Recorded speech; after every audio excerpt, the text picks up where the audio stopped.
Welcome in to Check the Mic. Steve Palazzolo and Sam Monson. We're live on YouTube. And it's time, Sam, for our Week 8 NFL preview. It is. It is time for Week 8. Man, we're almost. Every week we just say, wow, I can't believe we're this far. Can't believe the halfway point. Yeah. Almost to our favorite time of the year, the off-season. Now, there is no halfway point anymore because, 17-game schedule. So no, it'll be like middle of next week. wait till they make it. Wait till they get to 18 games. Then, bam, we'll have a halfway point again. I'm going to be really upset when they get to 18. No, because that fixes it. Now we get a halfway point again. Does not. Still ruins all the records. Ruining all the records. Ruining everything. Do you have any updates on our picks or anything? Do you have that handy? I always have that handy. Every all right. Thursday. Let's start with that. We're going to make our picks. We got to be really tight today on schedule here. No buys. Oh, no. Right? The NFL went back to this. It used to be there's no buys, then there's buys, then there's no buys again.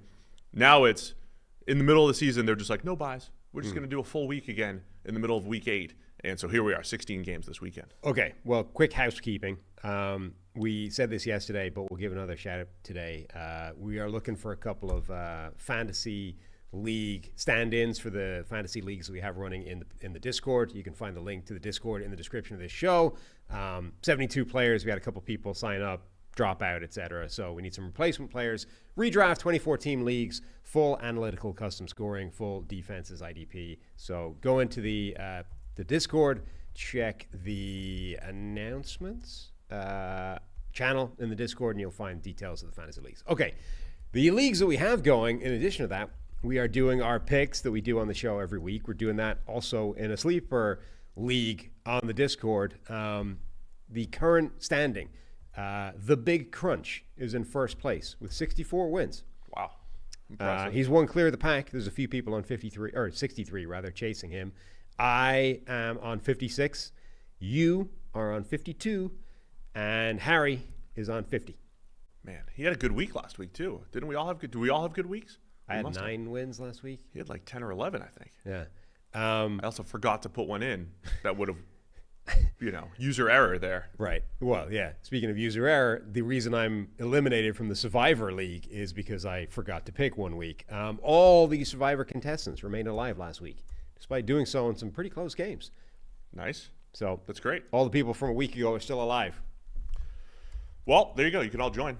Go to the Discord. Link in the description. Shout out to PrizePicks, powering the whole thing. We'll get your lineup a little bit later. My lineup dropped yesterday for PrizePicks. You can download the PrizePicks app today. Use code CheckTheMic. You get $50 instantly when you play $5. All right, man. Let's get through the games. You ready? Yep. As always, we're going to go in order of, let's say the most important games, the biggest games of the week. We'll finish with Thursday Night Football. Atlanta Falcons at the Tampa Bay Bucks. We're at the point in the season, Sam, where we have rematches. Yeah. A rematch from the Thursday Night Football game. Falcons walk off. Falcons are favored by 2.5 here in Tampa Bay. Got to think that line moved a little bit just based off of Monday night and the injuries that the Bucks faced with Mike Evans out at least a few weeks, and Chris Godwin, of course, out for the season with the dislocated ankle. Yeah, might not have moved with either one of them, but both of them at the same time, I think, probably makes a significant difference. I'm fascinated by, the first matchup, Todd Bowles only blitzed Kirk Cousins 35% of the time. That's a pretty low figure for a Todd Bowles defense. In fact, that's like 20% or 20 percentage points lower than you would normally expect the Todd Bowles defense to blitz a quarterback. Normally, you would expect Bowles to just come after him almost regardless of who it is. I wonder, because at that point, Cousins was sort of looking fairly vulnerable, not quite working. The offense was sort of static and didn't have as many teeth. Like, did they just think that let's just play coverage, you can't make those throws anyway, and 500 yards later, maybe there'll be a different approach this time? I think part of it, though, if you remember the game weeks ago, Zach, our friend, was running tempo, right? He's running tempo on second down into third down. It was a very specific game plan. But their default position is blitz. But you can't set it up, is the point, right? So they were rushing the number of times that they ran tempo from after second down into third down. You can't set up an elaborate blitz game. You almost have to go static, cover 2, cover 3. You almost have to do that.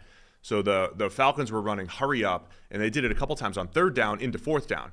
And if you go back to that game as well, there was all sorts of Raheem Morris goes for it on fourth down, key decision that ends up leading to the win. There's all sorts of like individual plays that led to the Falcons getting that win. So I think that was part of it. The thing I can't remember if I mentioned before the game then, Sean McVay always had really good answers to Todd Bowles. And Zach is, one of Sean McVay's guys. We talk about this a lot. For some reason, the matchups in the NFL seem to matter. We talk a lot about the Shanahan scheme versus a Flores defense and other types of defenses. And does Ben Johnson have answers to the Flores defense? Well, historically, Sean McVay, when he's got the right players, has done a really good job against Todd Bowles. So McVay and friends have done a nice job. So I think you kind of saw that in the last matchup. And I thought Zach had some really good answers to help take the Bucs out of some of that blitz scheme. But it's a good point by you, right? I mean, it was a different type of Bulls defense that they were facing. Right. And I'm curious to see if they figure out a way of dialing it much higher to the usual Todd Bowles way to just come after Cousins. Because again, even though that offense is a lot better than it was earlier in the season, I mean, Cousins is still one of the least mobile quarterbacks in the NFL. He's a guy that you would expect generally that you want to come after with the blitz. Even though, he can beat it with his head, right? Beat it cerebrally. So my question is going to be other side of the ball, of course. What's Tampa going to do offensively? I think Baker Mayfield, we saw the various range of outcomes with him the other day. He's cooking, he throws the ball to the defense in the end zone, right? And some of the inconsistency with him. But with Baker, I feel a lot like what I've said about Geno Smith the last couple of years. Isn't there this element of, because Baker Mayfield was so inconsistent for much of his career, and because Geno Smith was a backup for much of his career, you're almost like waiting, like is it ever going to run out? What we're saying with Darnold, right? Is it ever going to run out? Is he ever going to revert back? And I think Baker Mayfield and Geno Smith have both done a really good job of when it feels like, is this the mistake that we've been waiting for? Is this the bad game that we've been waiting for? They can't keep this going.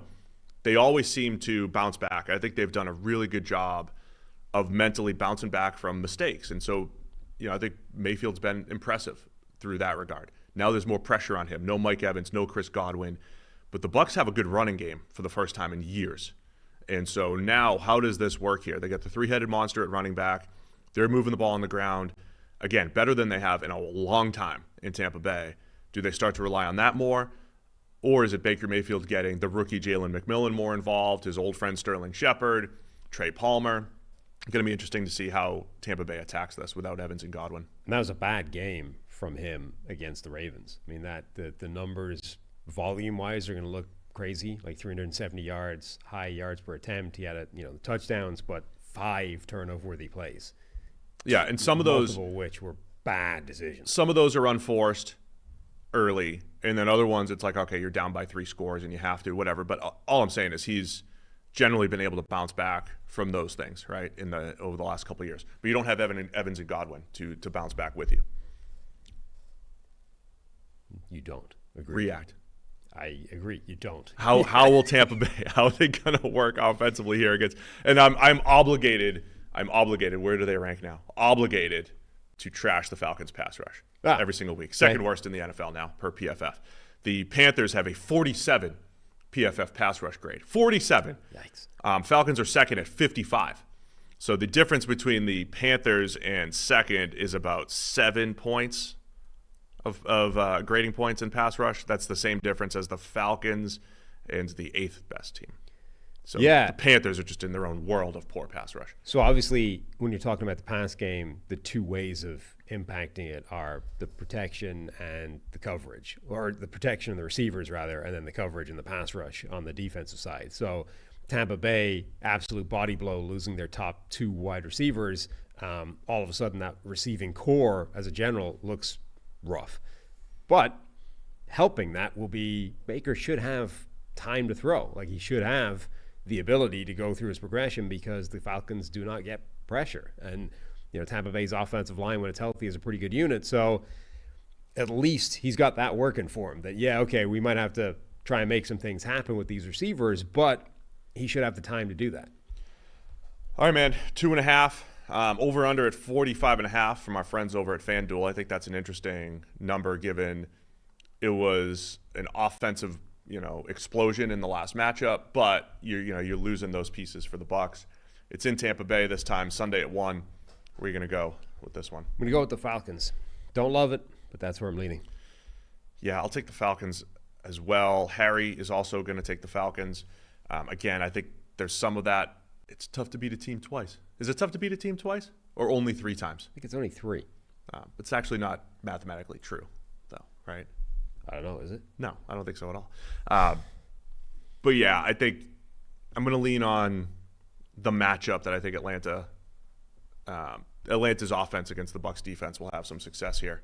So give me the Falcons. All 3 of us taking the Falcons.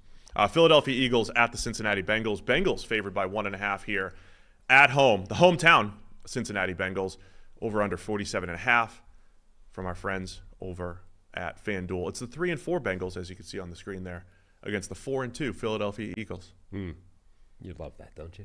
I do. They just put the records there so you can read it right out. I'm just reminded, this was my Super Bowl prediction. This year? Yes. Yeah. When we were in Vegas at Circa, this was my Super Bowl. This is a Super Bowl preview. I mean, it's still possible. Super Bowl preview, Eagles at Bengals.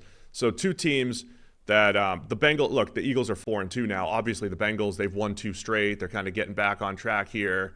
But both teams maybe a little underwhelming compared to where I thought they would be. I mean, if Cincinnati wins, they get to 500. The Eagles fall to still, 4-3, still with a winning record. Very much in the mix. Right. Yeah. This is perfect for you. Yeah. You just need a Bengals win. The Super Bowl team doesn't always look like a Super Bowl team by week 7 or 8. No. You know that. It's all about how they look in January. Yeah. It's about January. Of course, you got to get to January. Got to get there. Yeah. The Bengals are close to must wins in a lot of these in every games, game, pretty much. A lot of these games right now. Yeah. I'm curious about whether Cincinnati's defense can stop the Eagles' running game because, they obviously, it was incredible last week. I think generally it's been pretty good. Bengals' run defense coming into the season looked like it was a real problem area on paper. It actually hasn't been that bad. It's been middle of the pack generally. It has been below average at kind of allowing yards before contact, though. So sort of the defensive line is an area of concern, and Philadelphia's offensive line is still good. So can they clamp down on that enough to at least make Jalen Hurts earn it through the air? Yeah, the Eagles' offense generally. Look, they made the big plays on Sunday. Big play to A.J. Brown on 4th and 3, the 41-yarder. A.J. Brown, an absolute difference maker. I'm trying to continue to remind myself of that. There's been a lot of Derrick Henry narrative stuff, and it makes me go back to the Titans days of when they had Derrick Henry, when they had A.J. Brown, and who deserves a lot of the success for that, elevating Ryan Tannehill to an AFC championship and everything. A.J. Brown, I think, deserves as much credit, if not more, than Derrick Henry in that run game. And we've seen that when A.J. Brown is out there, this Eagles offense is different. So that plus the whole Saquon Barkley discussion, right? I mean, I put it out there onto Twitter the other day, which was hey, Giants fans, you had one of the worst offenses in the league with Saquon Barkley. What was going to be different if you re-signed him? And it's well, maybe with Malik Neighbors, but most people agreed.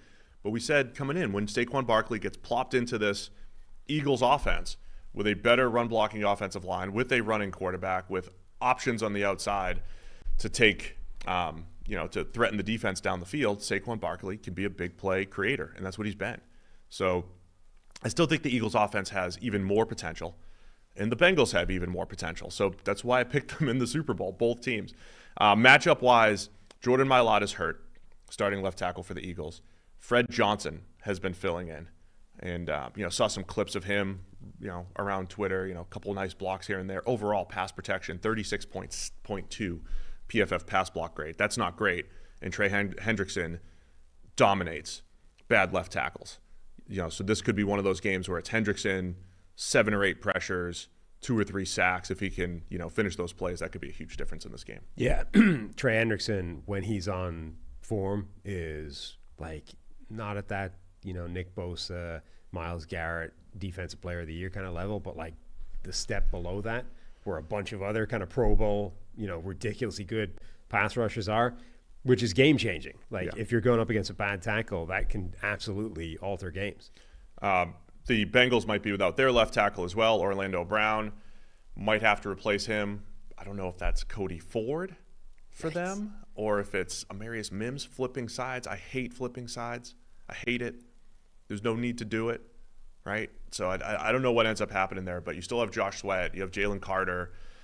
Nolan Smith did a nice job getting home a couple times with the Giants, against the Giants last week. Like the Eagles, I feel like we say this every year. It's not what it once was as far as depth and people that you really have. It's not 7 or 8 deep on the defensive line, but it's deep enough that you need that they can attack weaknesses on the offensive line and put a lot of pressure on the QB. Yeah, I mean, last week was a perfect kind of situation where they were just able to turn guys like Nolan Smith and Bryce Huff loose against subpar offensive tackles and are like, look, just go nuts. Like, forget about anything else.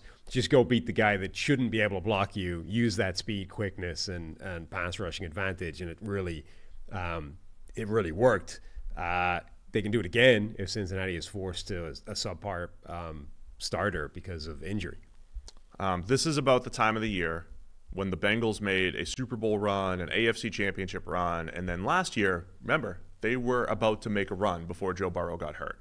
I don't know if they were going to beat the Ravens Thursday Night Football when he did injure his wrist, but they were at that point where you were on this show saying, hey, they look like the best team in the league. They dominated the 49ers. They put it together.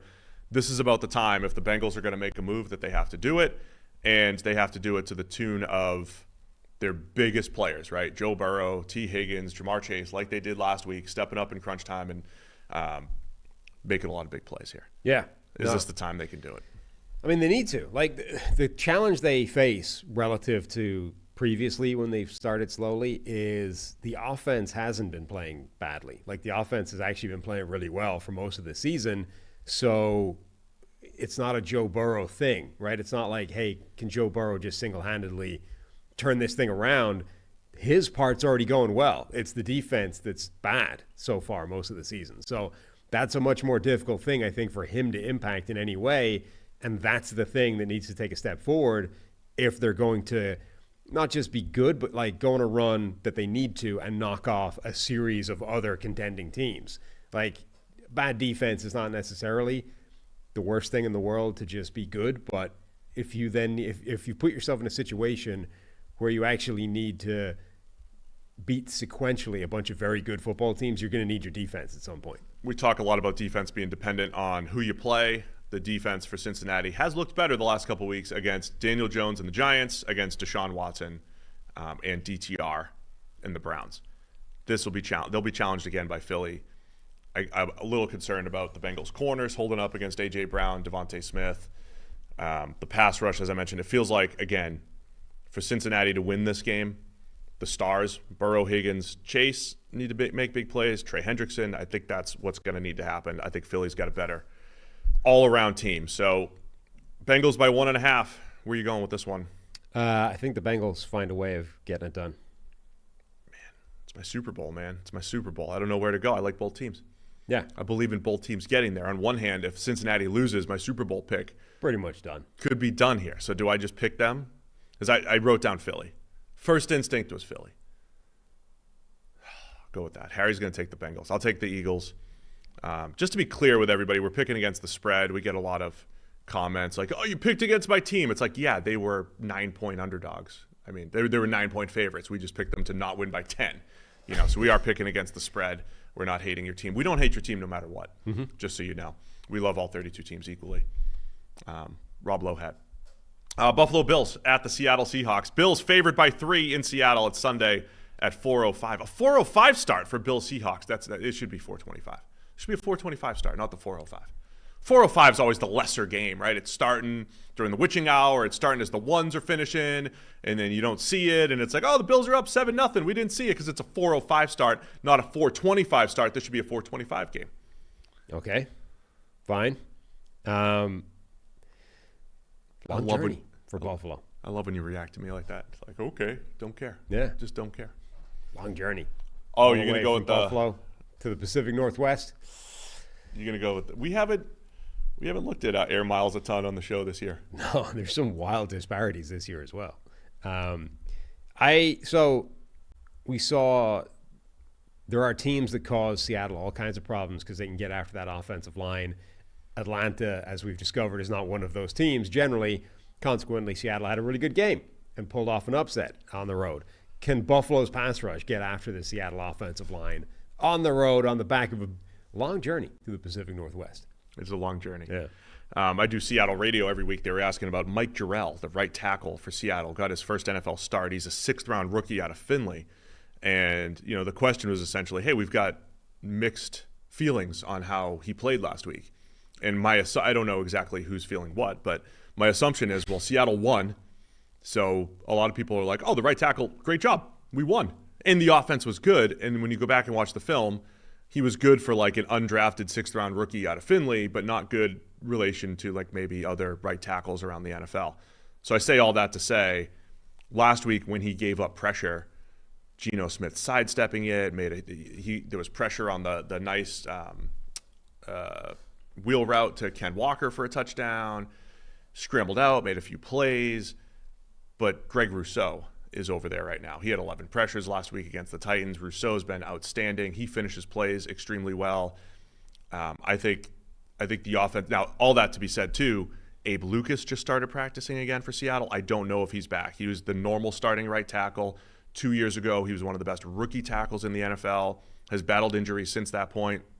Either way, this Bills defensive front can get after teams with Rousseau. Ed Oliver had a nice game last week. Some of their backups do a nice job. So to me, this is like, how does Geno Smith overcome the inevitable pressure of Buffalo's front? Well, we've seen a game from Mike Jarrell, so I'm going to need a declarative statement as to how good his career is going to be now. Good. Good, okay, perfect. Relative to expectations. Well, so here's the thing, right? He only needs to be better than Stone Forsythe until Abe Lucas gets back. And there's a pretty solid chance he can be better than Stone Forsythe. Stone had a tough time of it. That's quite a low bar. Again, the answer in all of that, it's like everybody comes from different expectations. You and I came from PFF, where we used to look at players and say, well, we just have the same expectations for everybody. And then you add context later, right? So if you say, well, he was good for an undrafted rookie 6th-rounder, like that's fine. But the standard is NFL right tackle, right? And for that standard, it's, a little below average. I mean, even Abe Lucas is not a sure thing at this point. Like, he impresses rookie. I don't think he necessarily got better. He's been battling injuries as well. That's a big part of it. But, like, that right tackle spot is there to be won if Mike Jarrell ends up being a good player. He could win that. He could take that job away from any of the that they have there. Certainly Stone Forsythe, but even Abe Lucas. More importantly now, here I'm going to make a declarative statement here. Great. Josh Allen, 7 weeks into the NFL season, heading into Week 8, has 12 touchdowns and no interceptions. Yes. Passer rating of 108.4. Are you predicting the first one in this game? Guaranteeing, in fact. I'm going to say it. I'm at the point where I'm going to say it every week. At some point, there's a 3-interception game happening for Allen. Okay. There's a 3-interception game happening for Josh Allen at some point here. I don't think he's playing poorly. I still think he's fantastic. The fact that when he had 8 or 9 interceptions last year and only 7 turnover-worthy plays, I was saying the opposite. I was like, listen, you people who only look at interceptions as a narrative, end it. End it right now. Josh Allen last year had turnover-worthy plays came in bunches, and then he went like 4 or 5 games, and he took good care of the ball and had a couple fluky interceptions. So I went the other way. I said, stop criticizing Josh Allen for interceptions. And now I say, stop telling me he's taking great care of the ball when he's tied for 5th in turnover-worthy plays and still in the bottom 10 in turnover-worthy play percentage. I just saw him throw 2 passes right to linebackers against the Texans 2 weeks ago. So all I'm saying is, at some point, the luck's going to run out, or he's just going to, a couple tip passes are going to go the wrong way. So any given week, Josh Allen has a multi-interception game coming. Just be ready. I think you should guarantee that he will throw his first interception in this game. It's happening in this game. Predict it. Probably it's going to happen as the game starts at 4:05, and we're watching like 1 o'clock games finishing. No one will see it. But and we're going to look up, and Josh Allen's like 1 for 5 with 2 picks or something by the time you go start watching that game. So that's what's going to happen this week. How's that? Good. All that to be said, I'll still probably take Buffalo. I mean, I just think Seattle's run defense has not been great. I think the Bills can exploit it. They brought Ernest Jones in, though. I think that's going to upgrade them. They brought Ernest Jones, who's been one of the better run-defending linebackers in the NFL over the last couple of years, essentially switching him out for Jerome Baker. I think he's going to be a nice fit for Mike McDonald's defense in Seattle. They should be better up front. I think Buffalo, though, with Amari Cooper, started to show last week how difficult they can be to cover and they have all these after the catch threats. They've got the one-on-one winner on the outside in Amari Cooper. They're moving him around. He's scoring touchdowns even when he doesn't know the right route. I think Buffalo's offense does have a chance to continue to get better. All right. I like it. Okay. Do you have anything else to add about this game? I'm talking a lot. No, I mean, I think every time a team faces Seattle, you've got that question of how they're going to do against that Mike McDonald defense, which, as you said, has now gotten a player added to it that should make an impact. Now, how much of an impact he's going to make on a short week for him, coming in, learning the system, that's debatable. But, it's a difficult defensive line. It's got talented players in coverage. Buffalo's run game, I think, will be important. They've actually found something, I think, in Ray Davis, who's a different skill set to James Cook, but that gives them a couple of players in the backfield, plus the threat that Josh Allen brings on, third and fourth and short. Anytime you want to do anything with Josh Allen running the ball, it's a really good matchup, I think, that side of the ball. Liam Reynolds in the chat with a great nugget here. Ernest Jones has been traded away the week before his team plays the Lions twice now. Twice. So before week 1, traded from the Rams when they were going to open up against the Lions, and now traded from the Titans before they play the Lions. Just afraid to compete, Ernest Jones, afraid of the Lions, and who wouldn't be? Who wouldn't be afraid of the Lions? All right, man, let's make some picks. Buffalo and Seattle, 4:05 game. Yes. We should mention DK Metcalf probably not going to play, right? I think that's where we're at. He's not on IR or anything like that, but he came out injured on Sunday, probably not going to play. I've mentioned before I love Seattle's depth at receiver, but that bumps, an older Tyler Lockett up and Jackson Smith and Jigba, who's been kind of hit or miss, and the Mike Bobos of the world, moves them up a notch on the depth chart. Jake Bobo. What did I say? Mike Bobo. Who's Mike Bobo? Mike Bobo is the defensive coordinator for the Georgia Bulldogs. Yeah. Former Georgia quarterback. This is Jake Bobo, the 4'9" receiver that we're talking about. Yes, yeah. Sorry. My apologies. 4'9" and 40, not height. -1 for me. Yeah. For the misname. For the grading. I'm doing all the talking on this show. I'm going to Seattle. Look, it's too long a flight. Can't have that. I just rambled for about 7 minutes about this game, and you just said the flight's long. Yeah. Really long flight. Tough to argue with that. Mm-hmm. I'll take Buffalo. Despite the flight, they're going to overcome. Going to the West Coast. And Harry will also take Buffalo. All right, got to give a shout-out to our friends over at PFF. Former PFF employees, but full advocates of what they do. The key to winning your fantasy football league or making the right bets, it's all about having the best data. That's where PFF Plus comes in. With PFF Plus, you're not just getting surface-level stats. You're getting insights that power winning decisions, from in-depth fantasy projections to market-beating betting angles. PFF Plus has everything you need to stay ahead. Picture having access to player grades, positional matchup charts, and rankings that give you the upper hand on your competition. It's all backed by PFF's world-class data.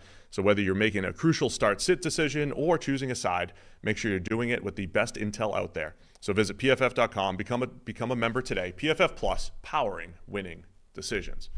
So yeah, nobody knows about PFF better than we do, Sam. Yeah. And as we've continued to use the PFF data, the grades, the analysis, everything that they put together there, we will continue to do so and push you forward toward PFF Plus because it works.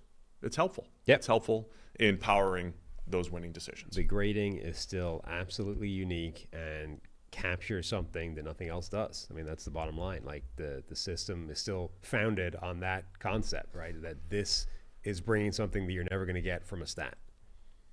All right, let's go Chicago Bears at the Washington Commanders. This one got flexed into the 425 window. Yeah. They get the 425. The Bears are favored by 2.5 here in Washington. And my first instinct is these two teams have played on Thursday Night Football each of the last 2 years. The one 2 years ago, I think it was 12-7. Thursday night slop? Thursday night. I mean, it was as sloppy as it gets. Thursday night slop. This was like, I think, the first Thursday night game where you started to hear Al Michaels, who's making $20+ million a year or whatever he's making, questioning his life decisions. Like, what am I doing on a Thursday night watching this?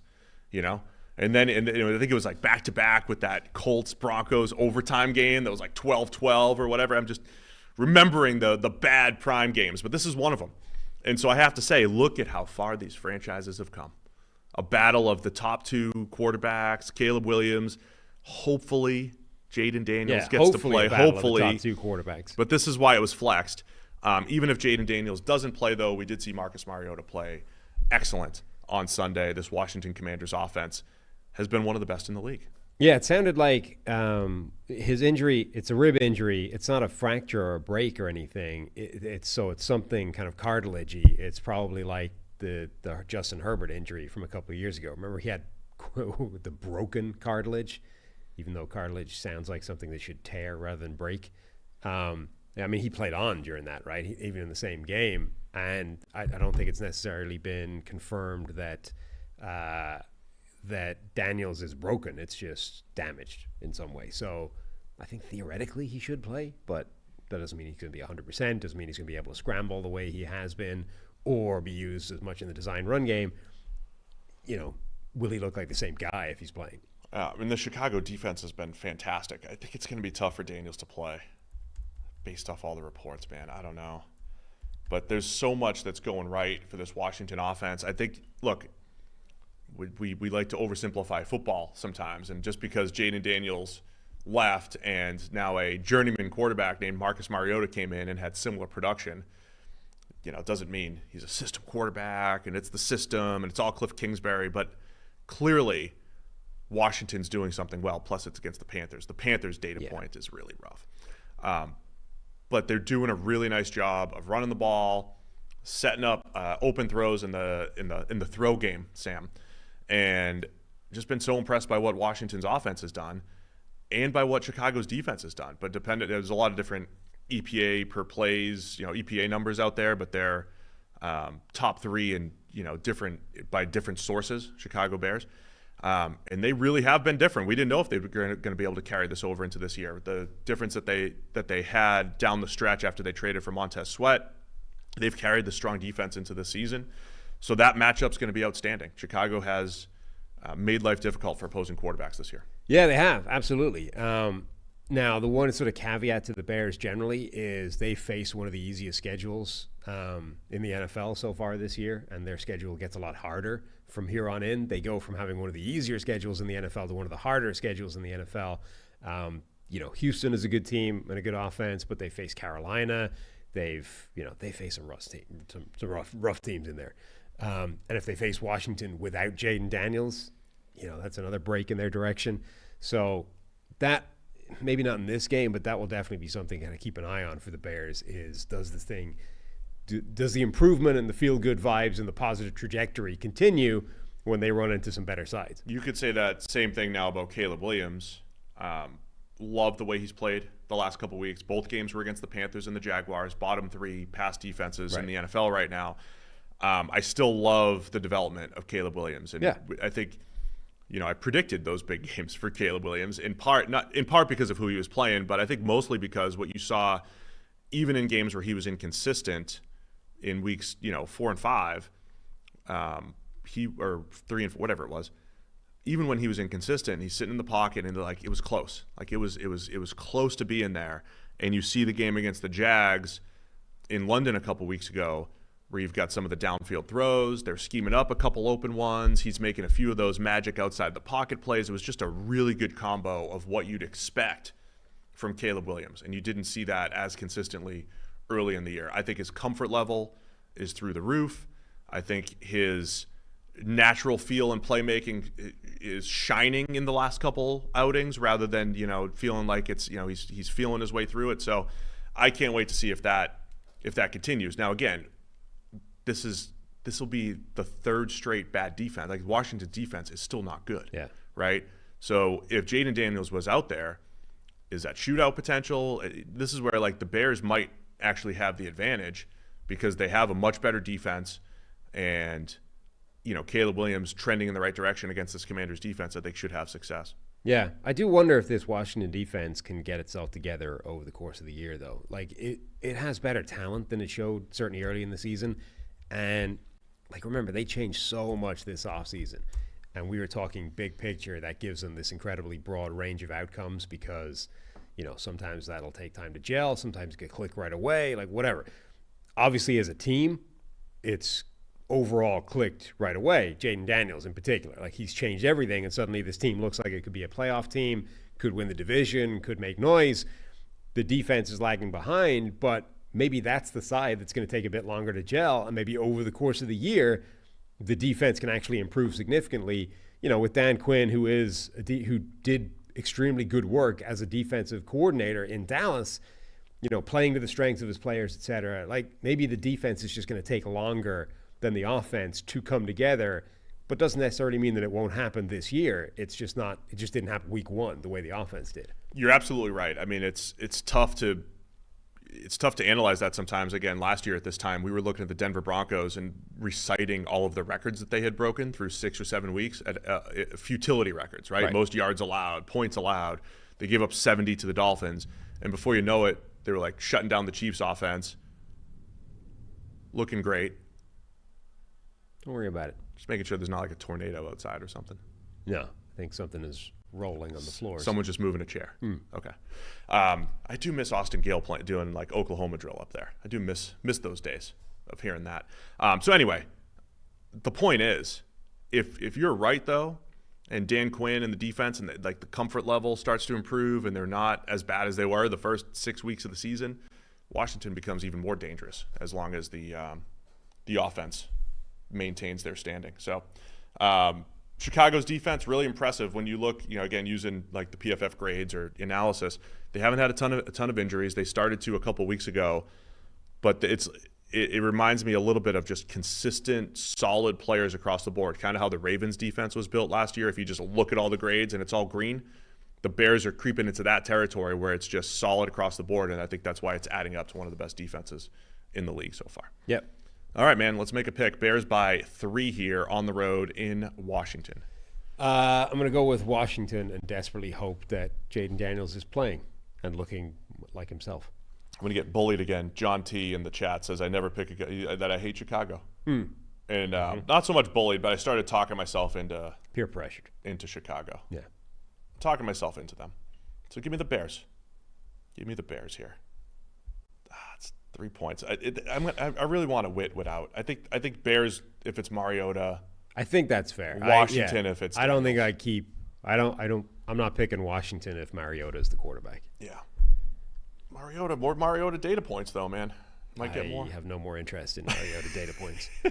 Harry's going to take Washington. I don't know if he's going with or without, but I am. So I'm going to change my pick based off if Mariota plays or not.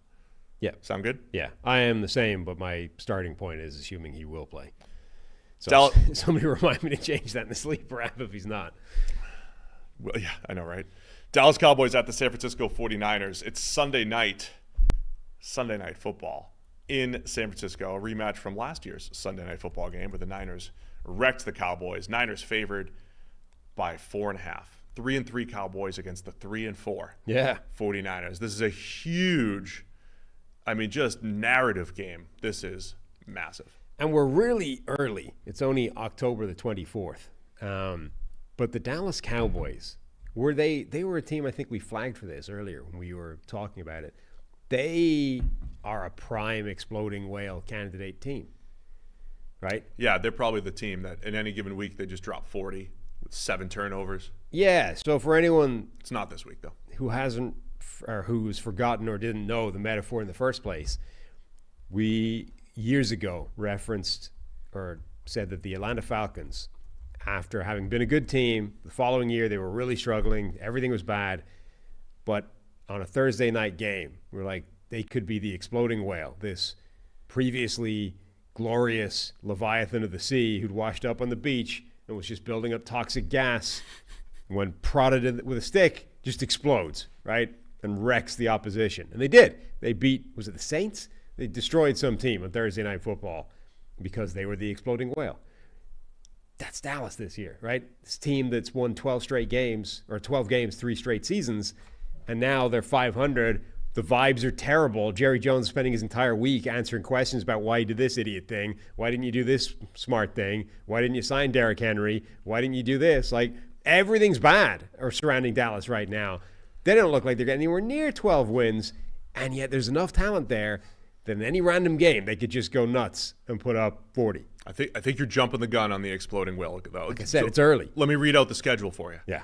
Because you might be able to find one in this. Cowboys at the Niners this week. Yep. They're at the Falcons next week. Like, they play all winning teams here. They're at home against the Eagles. They're at home against the Texans on Monday Night Football, November 18th. And then they come back on Thanksgiving.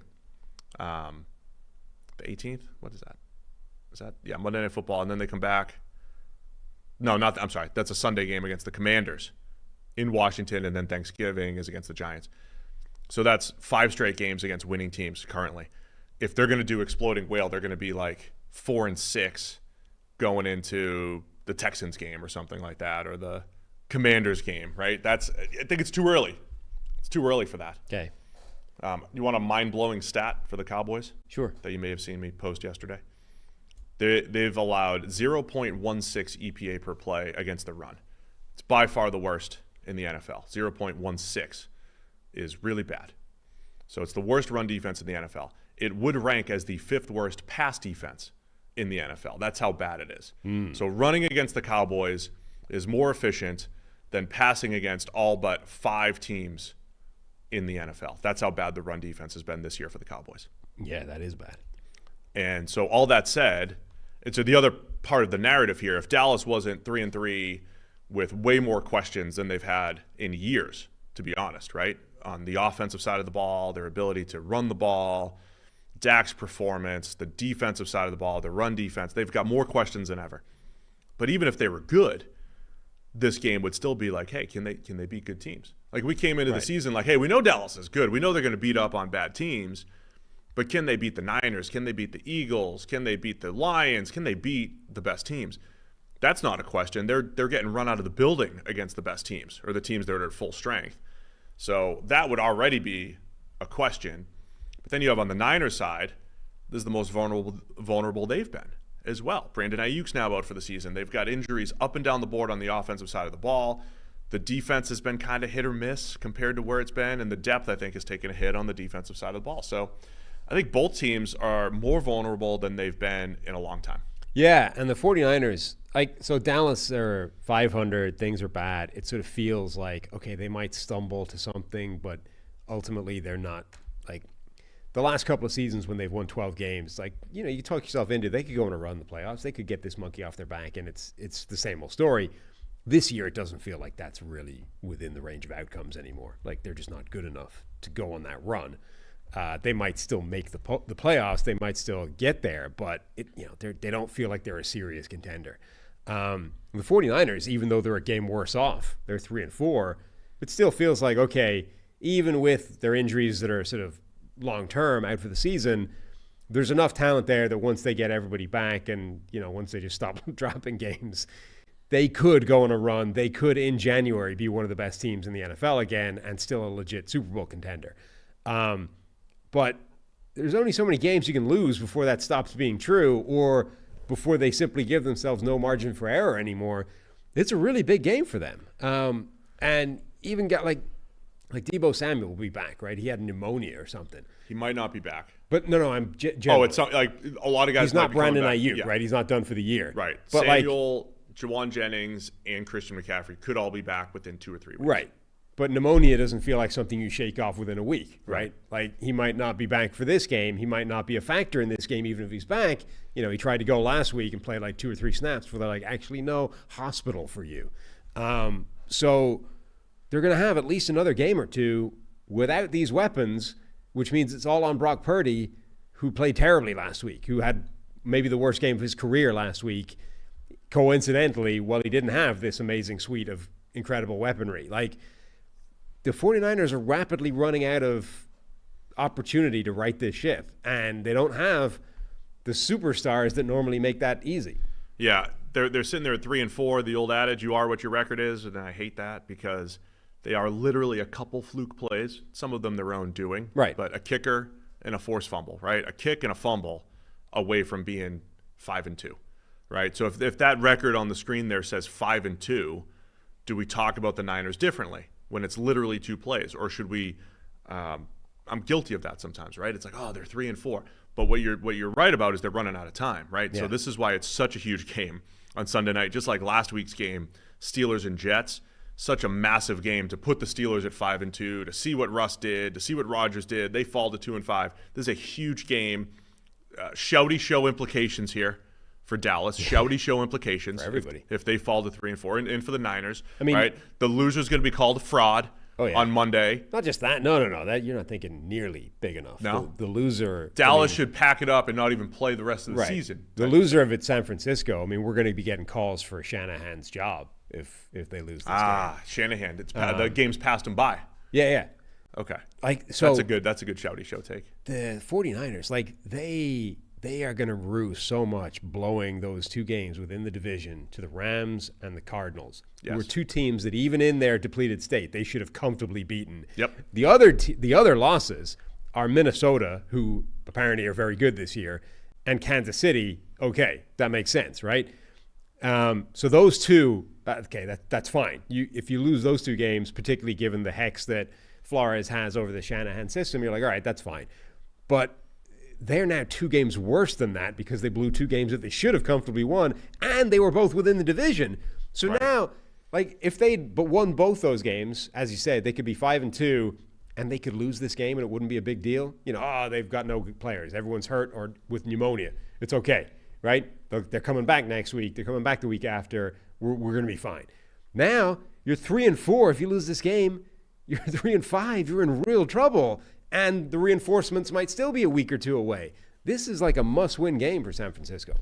Yeah, so I want to get to the picks here. Niners by 4.5. Vegas is remembering, no matter what's happened in the past here, when these two teams were at their best, the Niners dominated them. Right. In the playoff game, last year during the regular season, we go back to these matchups, Shanahan against Dallas. Now, it was Dan Quinn. Yep. In the past, and we talked about that, Matt. Like Shanahan always seemed to do well against Quinn and had the answers and everything. It's Zimmer there now, but this is a worse Dallas defense than it was last year. Micah Parsons, maybe a game time decision is what we're hearing here. So, but even when he was out there, things were off for the Cowboys. And I keep going back to that run defense stat that I have. A lot of that was earlier in the year, but the Niners can run the ball. So if you're taking pressure off Purdy, could be a Jordan Mason game. And leaning on him and Isaac Guerrero, the 4.3 speed, I think the Niners are going to have some success on the ground. So where are you going to go with this one?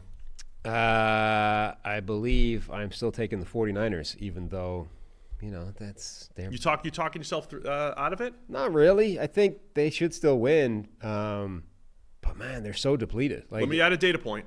Our friend Bob Sturm. Yep. Bob Sturm, has his own Substack covering Dallas sports, is on Dallas radio and everything. And I saw him. He's very unbiased Cowboys analyst. Mm-hmm. And he said, I watched the film on the Niners and, I think the Cowboys have a shot. Yeah. And he's the guy, I think, in the past who would say, hey, the Cowboys are really good, but they don't match up well against the Niners. He'd be down the middle. So he thinks, intimate knowledge of the Cowboys, he thinks they have a shot here. Whereas in the past, it felt like maybe they're just not in the same league as a team like the Niners. Yeah, and I don't think they would be if the Niners were healthy, but they are so banged up. There's only so many of those guys that you can lose and still be anything like the same team. We've seen instances previously where they've been without 1 or 2 of them, and it's okay, we just turn to George Kittle and he'll go off for 225 yards or whatever. It's like, yeah, but you at least had threats elsewhere, right? Yeah. Now you don't even have the threats elsewhere. So the team just looks at this 49ers offense and goes, well, if we just dedicate everybody to George Kittle, who else is winning? So that's where it becomes a problem, that unless they can run the ball, absolutely it will, which I think is possible. It's entirely plausible they could do that against the Cowboys. If they can't, though, then again, it's all down to Purdy and him making something happen. Dallas coming off a bye, maybe that helps. Maybe they can change something around. Are you taking San Francisco in this? Yes. Officially? All right. I'll also take the Niners to cover the 4.5. Harry is going with the Cowboys. Not buying into history, the 9-year-old. He'll take the Cowboys as 4.5-point underdogs here. New Orleans Saints at the Los Angeles Chargers. This is Sunday at 4:05 as well. Chargers favored by 7.5, over under just 40.5 right now, because it's the Chargers who don't put a ton of points up on the board, and the Saints going most likely again with Spencer Rattler, third start for the rookie out of South Carolina. Unfortunately, that's not a great situation. In fact, it's a terrible situation. The Saints have very little offensive line, very little in the way of wide receiver threats, and Spencer Rattler's it back there at quarterback against one of the better defenses in the NFL. That feels like a tough outing again. Yeah. Chargers played really good team, pass defense as a team, even despite some of their injuries. They've done a really nice job. Jesse Minter coming up from getting the call up from Michigan to the NFL, coming up with Harbaugh and bringing the McDonald scheme, right? All the same Ravens-y, Michigan-y scheme that has been taken over the NFL. They've done a nice job there. Again, I mean, my question for the Chargers is the offense. I mean, I had questions coming into the season. I didn't think they were explosive enough, but the idea was they're going to play hardball, right? They're going to run the ball like crazy. And honestly, the games that the Chargers have won, they've been grinding it out, and then J.K. Dobbins, remember early in the year, would break off a 60-yarder. Yeah. And it felt like it justified all of the run game. And you just haven't had that recently. You just don't have hey, Dobbins just broke one for 60. And then they finally started to move the ball through the air on Monday night, and they couldn't put it into the end zone in the red zone, or they fumbled it out of the end zone. So Chargers offense, man, they have to find a way to just be more consistent to complement what has been a pretty good defense. But also, I mean, last week was an interesting dynamic where a team just went out there and said, we're going to stop the run. What happens if you have to pass the ball? Even with a quarterback as good as Justin Herbert has been in his career, they went, we're going to stop your run game and force you to change the game plan and then see what happens. And it worked. I mean, Arizona, even if, okay, maybe the Chargers could and maybe should have won that game, Jalen Reagor fumbling into the end zone, it took a game-winning drive, et cetera, to win it. But you would still say that was a successful defensive game plan and effort by them to say, we're going to make you bend but don't break, basically. Well, just we're gonna force you deliberately into a situation where Justin Herbert has a bigger role in this game than you want him to have, which sounds insane based off like the last few years of evidence. Like, we're going to make Justin Herbert win this game for you. Like, that doesn't sound like a good idea, but it is at the moment. So Arizona was able to do that. I don't know that the Saints have the horses to do that. Like, their run defense has been bad. So they would need to go. They've been horrible stopping the run. Yeah, I mean, this would need to be a Dallas-type effort. Remember for a few weeks ago against the Giants where they were like, okay, we're going to stop the run in this game, whatever. Yeah. It would take that kind of effort from the Saints to say, we are completely focusing on the run game and nothing else, and we're going to force you to the air, and you're probably going to have opportunities because nobody's back there anymore. We're all playing the run. On the other side, again, I think Chris Olave hopefully back for New Orleans here. I think they're optimistic about that. Alvin Kamara has been playing through an injury. He just re-signed, by the way, for an extra. They just extended him, for an extra 2 years. All the nerds hate. I mean, he's old. I mean that, and they don't have any. They've got. I mean, we know the cap situation every single year. Yeah, is horrendous. I mean, this. You said when's the credit card due? This might be the year finally, because now they're 2-5, and it's all. I mean, if they fall to 2-6, and it's like, all right, who do they have locked up in the future? Can't keep pushing the money. Like, at some point, you need an influx of youth that you can trust. So, I mean, I feel like my preseason expectations for the Saints now feel justified after I apologized to them after 2 weeks, and they looked like the best team in the NFL. Tough team to peg. The injuries have been a massive part of that, obviously. Yeah. So another week to see what we can get from Rattler. I think it's going to be a challenge here against the Chargers. 7.5, though, is a huge number. Yes, that's what scares me. Like, there's a few lines this week where it's like, I think obviously I'm sort of directionally in the same place as the line is, saying one team is way better than the other, but the size of the number is just terrifying. This is one of them, but I'm still picking the Chargers. Yeah, I just changed to the Saints. I mean, 7.5. Like, the Chargers don't feel like a team that covers, a touchdown plus right now.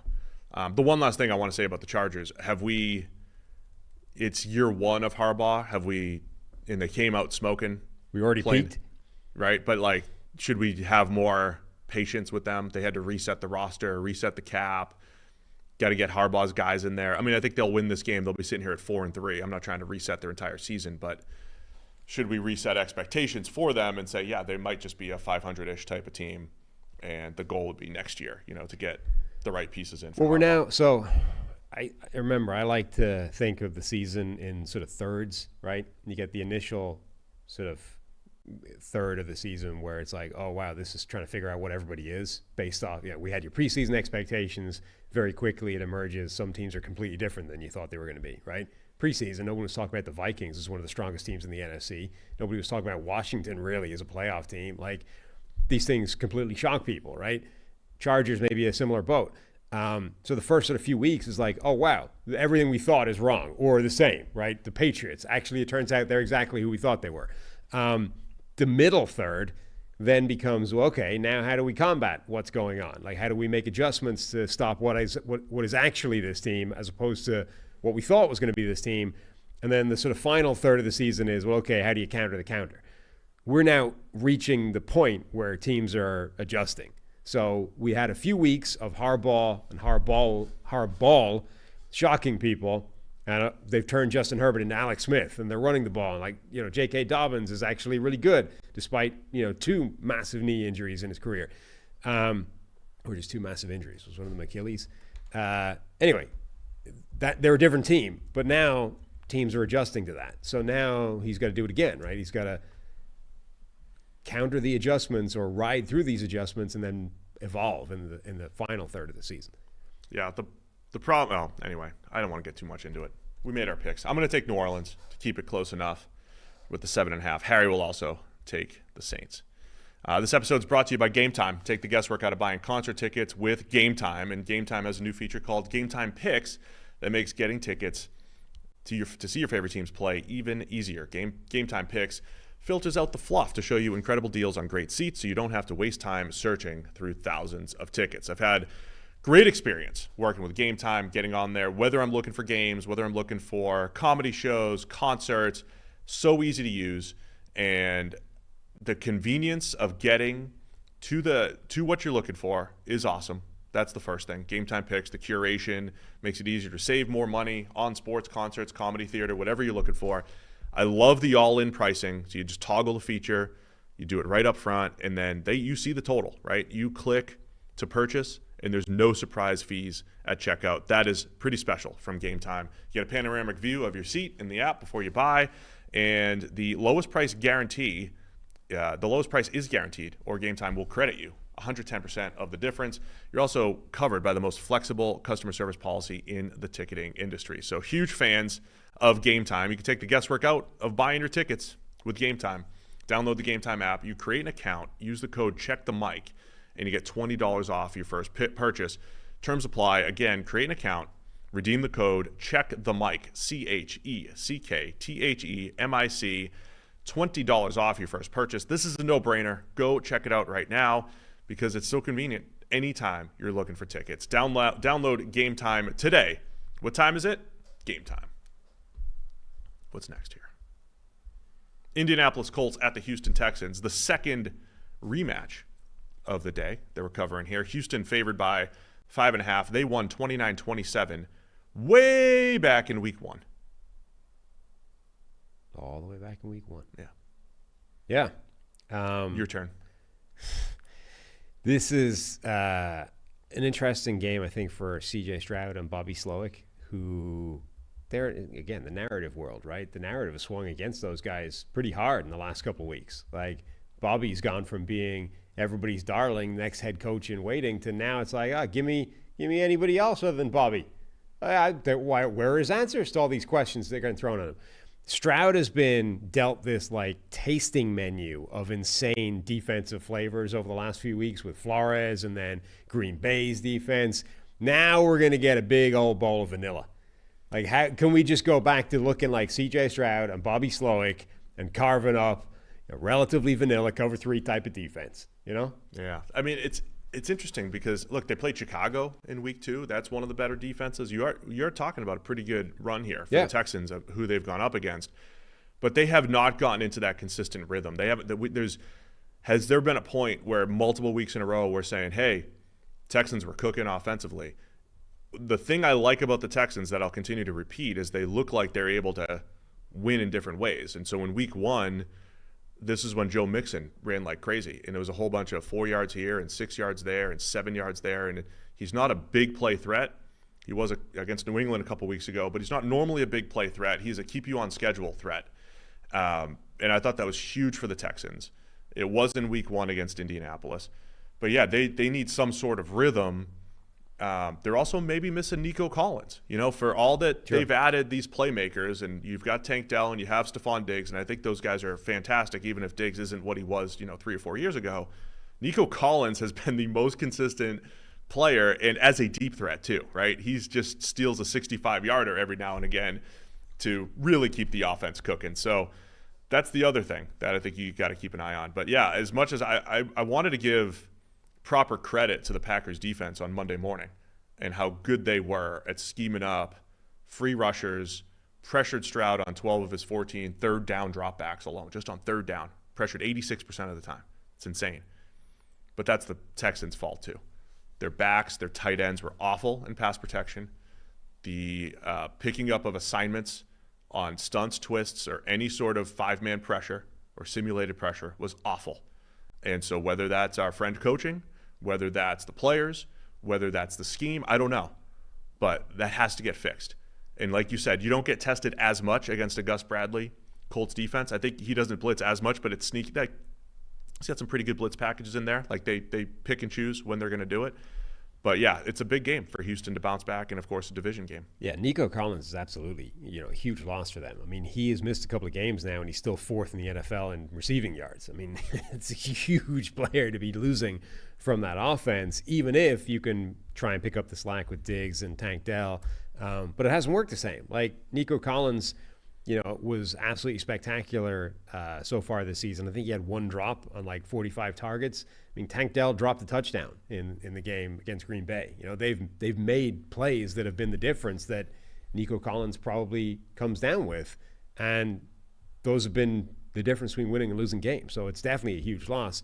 But I do feel like this is kind of a get-right spot for this offense in particular, to just remind people that they're still really good. There's still a lot of talent. Even without Nico Collins, you still have enough that you should be able. And I don't think Stroud, maybe this is a sophomore slump, but I don't think last season was like a fluke. Last season was not, he's not a fraud, right? Like Stroud is not a different player than last year. It just hasn't hit that same groove yet. Yeah, it's also one of those times where the on-paper moves by Houston should have elevated them, right? Offensively, at least. Like adding Stephon Diggs to what they already had, of course that should work, but you're not getting the same production out of Dalton Schultz. You're not getting it's too early to say, but the Bills thought it was addition by subtraction for Stephon Diggs. Sure. And so and for me, big name, capable receiver, still looks smooth out there at times, just not as dominant as he was before. It should be addition by addition, but will it be at the end of the day? I mean, there's clearly he's clearly a difficult personality to work with. Yeah. Right? Like you've seen that video, right, from years ago with the Vikings where Brian Robinson, the defensive end, used to do this sort of skit where you just go around doing various things, talking to people in the locker room. And there was one video where he went around asking people who they would least like to date their sister of the Vikings players. And every single one of them answered Stephon Diggs.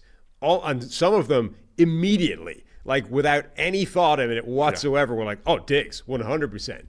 And this was like at the peak of his, like before I think any type of agitation to get out of there. That's just their read on him as a character, right? And this, you saw his response to the sort of pregame scuffle where he's trying to take on the entire Green Bay Packers team. And he's like, I'm never going to be the bigger person. Like, I'm always going to basically stand up and fight, right? And it's like, okay, you kind of want that guy in your foxhole to a degree. There's a lot of going to battle with somebody with that much intensity and competitiveness and will to win. But it's also, I think there's a recognition that he's probably not a great guy. You probably don't like that guy over that extended a period of time. And that seems to wear on people after a while. Now, the question is, how quickly does it wear on you? the Texans have set it I up mean, so for that a it year. is, right. They set it up for They've a set 1 it year. up so that it is only a 1-year rental. There's a limited amount of time that they need to deal with that. But I don't know. Like, is that a problem in a locker room with a young quarterback at the helm? I don't know whether that's a problem. And then we continue Anthony Richardson watch. I'm also going to be strangely fascinated with how often he plays outdoor games. He's not scheduled to play outdoors again until November 17th. He's back in a dome here. Okay. He's only played one outdoor game in his NFL career. That should spike his completion rate to 45%. Jeez. So the stat line on Anthony Richardson looks like something straight out of 1960. Do you know he's tied for 7th in the league in yards per attempt? I didn't. At 7.8, despite a completion percentage of 48.5%, which ranks last. That doesn't normally happen. No. Because in this game, when they played the first time, he had 9 completions for 221 yards. And that's the extreme end of it, but it's been similar times for Richardson since that point. So still want to see, can he be more effective? Can he just hit the throws that are there? I think we talk a lot about him working from the pocket. There's still just some bad decisions in there. There's still just some times where it's like, hey, there's a linebacker or a safety. I'm just going to throw it through him. And sometimes it works and sometimes it doesn't, or sometimes he misses it by a mile. So Richardson, consistency. He hasn't played. How many times has he played 2 weeks in a row in his NFL career? Not many. So just more Anthony Richardson data points. And don't forget, last week he did run the ball, double-digit times again. So they're not, moving away from Richardson, the runner. So right. 5.5 here for the Texans. Where are you going with this one?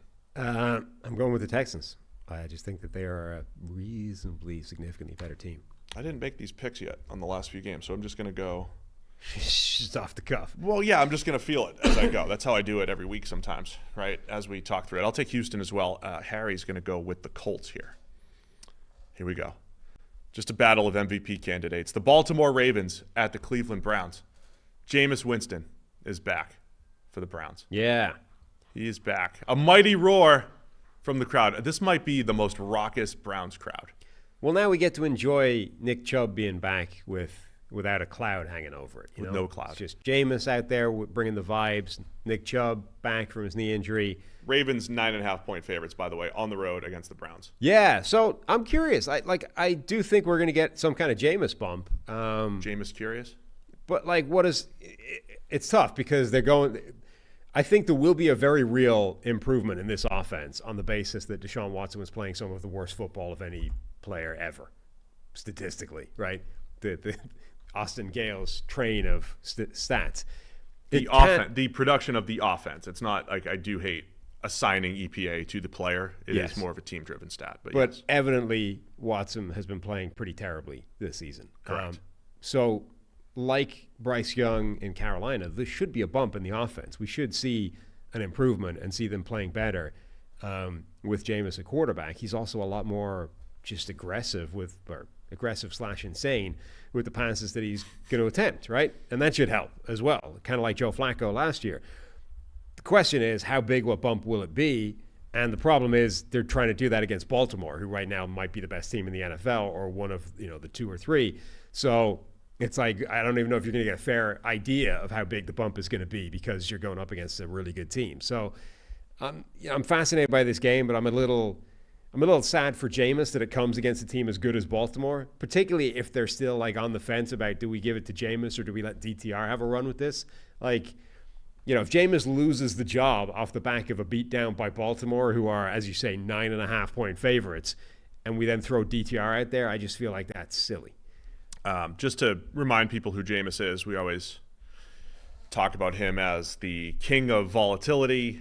It wasn't even a high percentage of big-time throws from Jameis. It was a high percentage of positive throws, right? Yes. Just passes beyond the sticks, 10 to 20-yard throws. He's a very good intermediate-level thrower, but he's also, because he's so aggressive, he's going to put the ball in harm's way a little bit more often and miss a few more throws. He was using the PFF grading a few years ago. I had a stat where he would finish in the top 5 in positively graded throws and negatively graded throws, like the only guy who would do that year over year. When he got to the Saints, though, we were fascinated by how Sean Payton going to reel him in, and Sean Payton did reel him in a little bit, right? But you still kind of had those moments right, where he would put the ball in harm's way.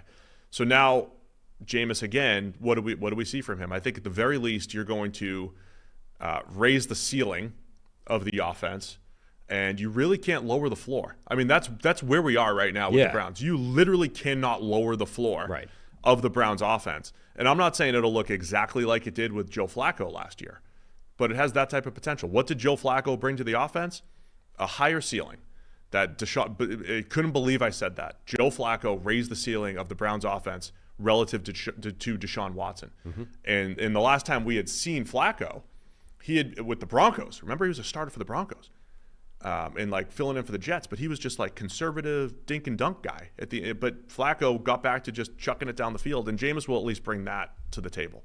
So the Browns become one of the tougher teams to break down here. There's another interesting stat here that shows how volatile the Browns are going to be on both sides of the ball here. They have the third best success rate allowed using EPA per play. So they've allowed the third lowest percentage of positive EPA per plays. Okay, so they've been like down to down, difficult to move the ball on, let's say. But the overall EPA per play for the Browns ranks 17th. So in other words, when the Browns give it up, they're big plays. But down to down, they're actually more effective than most defenses. That is as volatile as it gets on both sides of the ball. So good luck predicting this. And that's what happens when you play a lot of man coverage, the way the Browns do. That means it's like you break up a lot of passes, forcing completions, but you also could give up the 60, 70-yarders. So that's where we are with the Browns.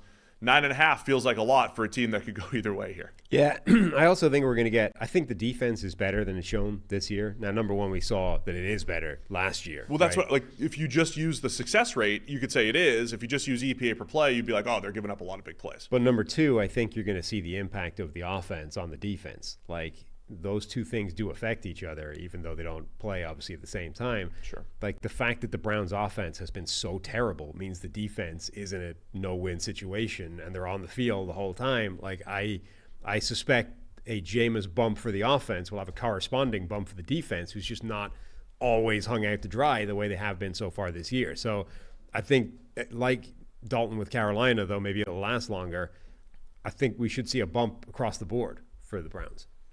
And then Baltimore, Lamar Jackson, everybody's calling him MVP again, playing at that type of level. Has been very consistent these last few weeks. Threw the ball great. What a great deep ball he threw to Rashad Bateman the other day. You don't see, like him and Mahomes, you don't see a whole lot of just in-rhythm deep balls from either guy. I remember like a handful from Mahomes. I don't remember a whole lot from Lamar. It's just not his style, right? Hit the top of your drop, one hitch, let it go, hit a dude in stride. But that was beautiful to Bateman. And so the Ravens, we had questions earlier in the year, but now they're finding their stride and how to use Lamar. And they didn't even use Henry the other day until late in the third quarter, and he still goes 15 carries for over 10 yards a pop. So good luck trying to stop this Ravens offense right now. Yeah, and I'm really curious, was it just one play like late in the game where they kept Derrick Henry in the pass game, threw him a pass, and he scored a touchdown? Or is that an indication that this thing is still evolving and we can work Derrick Henry into the pass game more instead of just having him as the designated ball carrier running back, and then we pivot to Justice Hill when we're in passing situations? Can we actually use Derrick Henry more in the pass game and further integrate this nightmare of Lamar Jackson plus Derrick Henry within for defenses to contend with? Like, if defenses have to also be concerned about Derrick Henry coming out of the backfield, getting the ball in space, in the flat or over the middle, that just makes them even tougher. I think you're right about the Browns defense too, by the way. Like, they can be better. Yeah. They can be better. They have a lot of potential. I hate that they've been so bad this year because I love Jeremiah Owusu-Koramoah. I love JOK. He's playing some great football. I always love when he plays the Ravens because I think he could play that spy role and track down Lamar Jackson because of his speed and aggressiveness. Za'Darius Smith can get after the QB. We know what Myles Garrett can do. I think the Browns might get a little just overall team bump here. It is basically the same personnel that was one of the top 2 or 3 defenses in football last year. They had the same level of volatility, though. Remember, they got wrecked in the playoffs by the Texans. Right. But they had that ability in a given game with Denzel Ward and Martin Emerson and Greg Newsome. They could play lockdown on the outside, Grant Delpit covering tight ends. They could play lockdown and rush the passer really well, or they could, give up a lot of big plays. So, all that said, where are you going? 9.5 here. I think that the Browns with a Jameis bump can cover 9.5. Jameis bump. The Jameis bump. I'm doing it. I'm taking the Browns. 9.5 point underdogs at home. Yeah. Tyler, what's a moral victory here? Lose by 4? Is that a moral victory? With it. Super Bowl. Oh, okay. Yeah. Okay. Let's play this game really quick. I said Jameis Winston is going to have an MVP season. He's going to have a night. Look it up. Look it up, youngins. Time? Look it up. 1998 Vinny Testaverde. Vinny Testaverde, Mr. 20, 25 picks a year. Get Parcells and the Jets. Is there even enough time for him to win MVP now? No, he won't. Not this year. Probably next year. Okay. He'll set himself up for an MVP season next year. Because they've changed the guidelines, if Jameis Winston goes on a run now, he can't win comeback player of the year. I don't care. He can't get the Joe Flacco award. It's just a stupid award. It would be the award that Joe Flacco got last year. A guy came back from death to play football, and you gave it to Joe Flacco last year. Just throw the award out. I don't care what the rules are. Just throw. Nobody cares about comeback player of the year. They fixed it for you. It's a stupid award. But they fixed it for you. They have taken your feedback. No, you should all lose your votes for allowing Joe Flacco to win comeback player of the year over DeMar Hamlin. I didn't vote for him.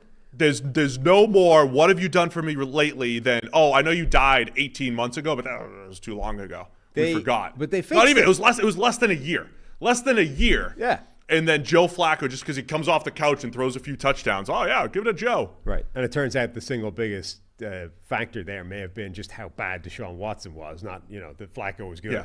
Yeah. But the point is they fixed it. They took a look at that and they went, you know what? You're right. Great. That's terrible. We're going to limit it to injuries only. So now the guideline is it's got to be coming back from an injury of some description. Jameis not coming back from an injury. Hamlin should be eligible again. Maybe you can win it this year. Whatever. Harry's taking Baltimore. Green Bay Packers at the Jacksonville Jaguars. All right. Yeah. Oh, was I supposed to follow up on anything? No. We got to get moving here. Okay. We're like halfway through. There's a lot of games this week. They're making us work harder. Yeah. Here in week 8.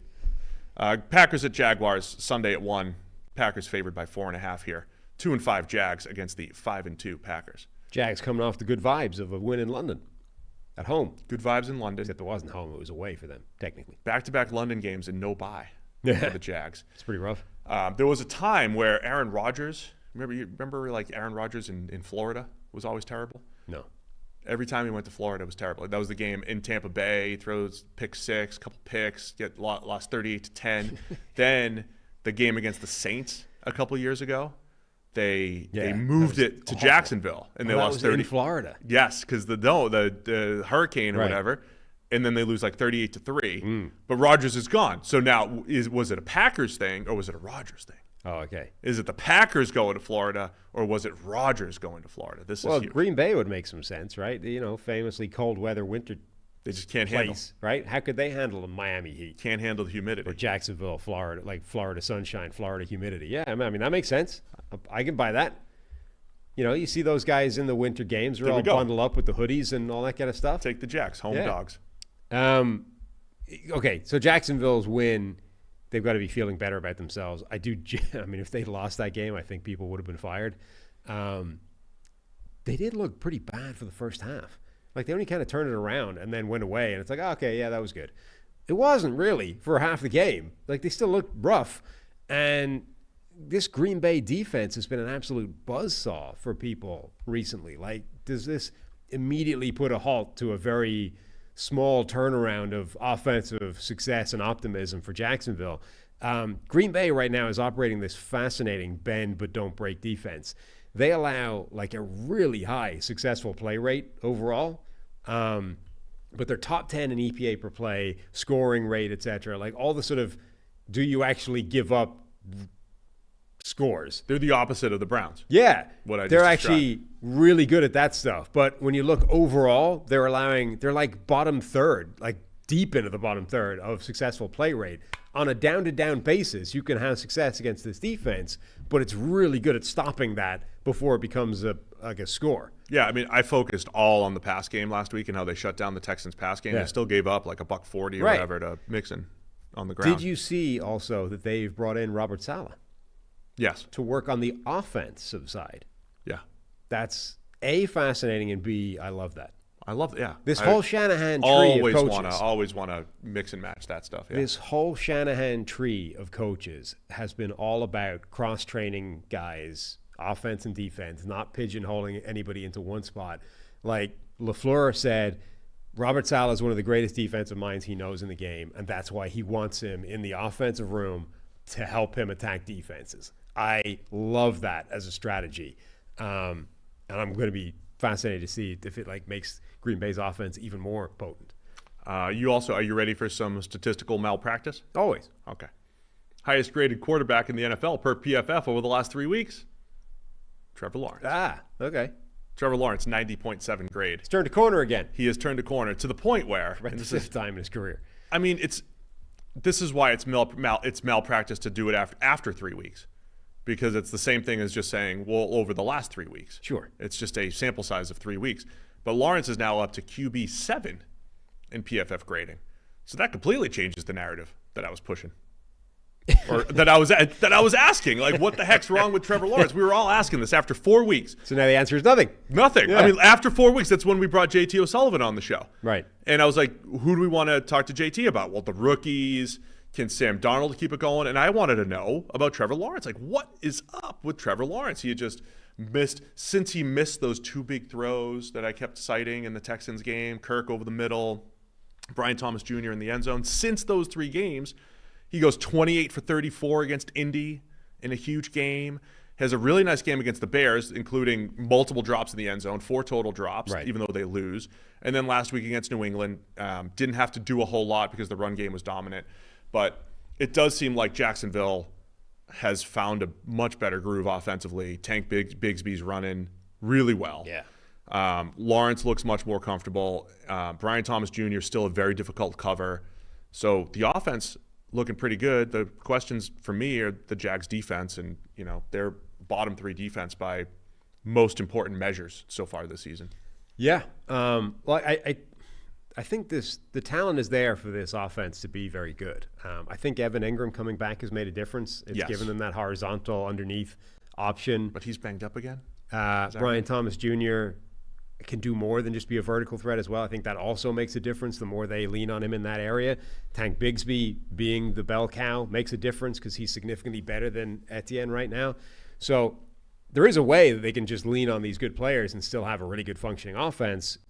Trevor Lawrence looking better, but this is a nasty matchup. Like, this Green Bay defense just made the Texans look terrible on offense. So that's the interesting thing. Like, do they just run into this buzzsaw and immediately go back to looking terrible? And then the other side of the ball, I just don't know how they stop Green Bay. Yeah. Jordan Love, again, fascinating years. He number 1 in both still. Baker was trying to match him. Baker's number 1 in touchdown passes right now, but Love is second with 15, 8 interceptions. I don't think he's been crazy careless with the ball. Hasn't been great, but there's some bad interception luck in there. But I think, Green Bay is doing a really nice job of creating big plays in the pass game, mixing it up with who's creating those big plays, and they're just, remain tough to defend. And I think Love's he's been a little inconsistent this year since battling the injury, but I think he's ready for a run too. This is when he made his run last year. Is that going to happen again? I also love the Trevor Lawrence, Jordan Love matchup generally, right? Just like Love versus Stroud last week, these up and coming, like who are you in the top 5? Are you in the top 8? Where are you from a quarterback standpoint? You get some of that in Lawrence versus Love this week. Yeah. I mean, it's a classic example of just how hard it is to nail. Like, none of these guys are the same player every single year, which we tend to think of them as being. Like, this is just who he is. He's a top X quarterback, but so far this season, Jordan Love has not played the way he did a year ago. Trevor Lawrence has never played the same way he's played previously in his career at any point. Like, it's always a movable. It's a whole bunch of 8-game stretches for Lawrence. It's just really always moving for him. Baker Mayfield is similar, except his streaks tend to last a little bit longer. But all these guys are dynamic. It's changing. It's not locked in where they're going to be. It's one of my favorite matchups of the week, Sam. So let's go. Packers favored by 4.5. Where are you going with this one? Going with the Packers. I think they're too good. Didn't I say I never wanted to pick Jacksonville a couple weeks ago? Was that That's not last something you'd year? say. It is something I would say. I said it about Arizona. They're next. They screwed me again last week. Give me Jacksonville as the home dogs. I'm going to say the Packers traveling to Florida was more than It's real. It's real. More than a Rodgers thing. It wasn't Rodgers. It was the Packers. Florida sunshine. Yes. Matt LaFleur crumbles in the humidity. Harry's going to take Green Bay here, as he should. Why not? Arizona Cardinals at the Miami Dolphins. Dolphins favored by 3.5. Looks like Tua making his return here for Miami, who's last in EPA per play. Very disappointing season. They're sitting here at 2-4, but Tua's coming off of his concussion injury, and we know that the offenses generally looked better when Tua's out there. When he came back from injury in 22, I think he was a little rusty for a few weeks, right? Like that was part of, early in the year he had the best numbers, he had a great PFF grade, then he got hurt, and then he came back and wasn't always the same, and that threw another wrench in the analysis, right? So how good is he going to be now coming back after missing a few weeks? Yeah, so a lot to work through with this. Tua comes back. I mean, obviously the question becomes, like, does that fix this offense in one stroke? Is that it? Like, are we back to being business as usual? He had his first practice yesterday, right? So as you said, rust. He's not had a lot of practice to knock this rust off. Like, he's coming pretty quickly into this game from nothing. He's apparently been like symptom free since basically the start of this whole thing. Like, the stand down has been a Miami thing as opposed to a lengthy, like Malik Neighbors missed multiple weeks because he was still dealing with symptoms for a while, right? And they had to stand him down a week longer than you were expecting. That's not what's going on with Tua. He's been symptom free since basically the start of this. They've just said, look, given your history, we're standing you down for at least a month. And you have, like, he now becomes like Alex Smith when he returned. I think everyone's going to be watching Miami games with this sort of horrible, sort of Damocles hanging over him, being like, just hoping Tua doesn't take a hit of any description.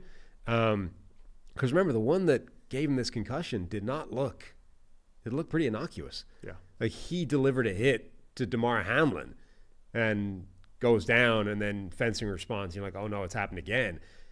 I mean, if that's where he is, where that type of contact can put him back into his concussion problems, that can happen basically any play.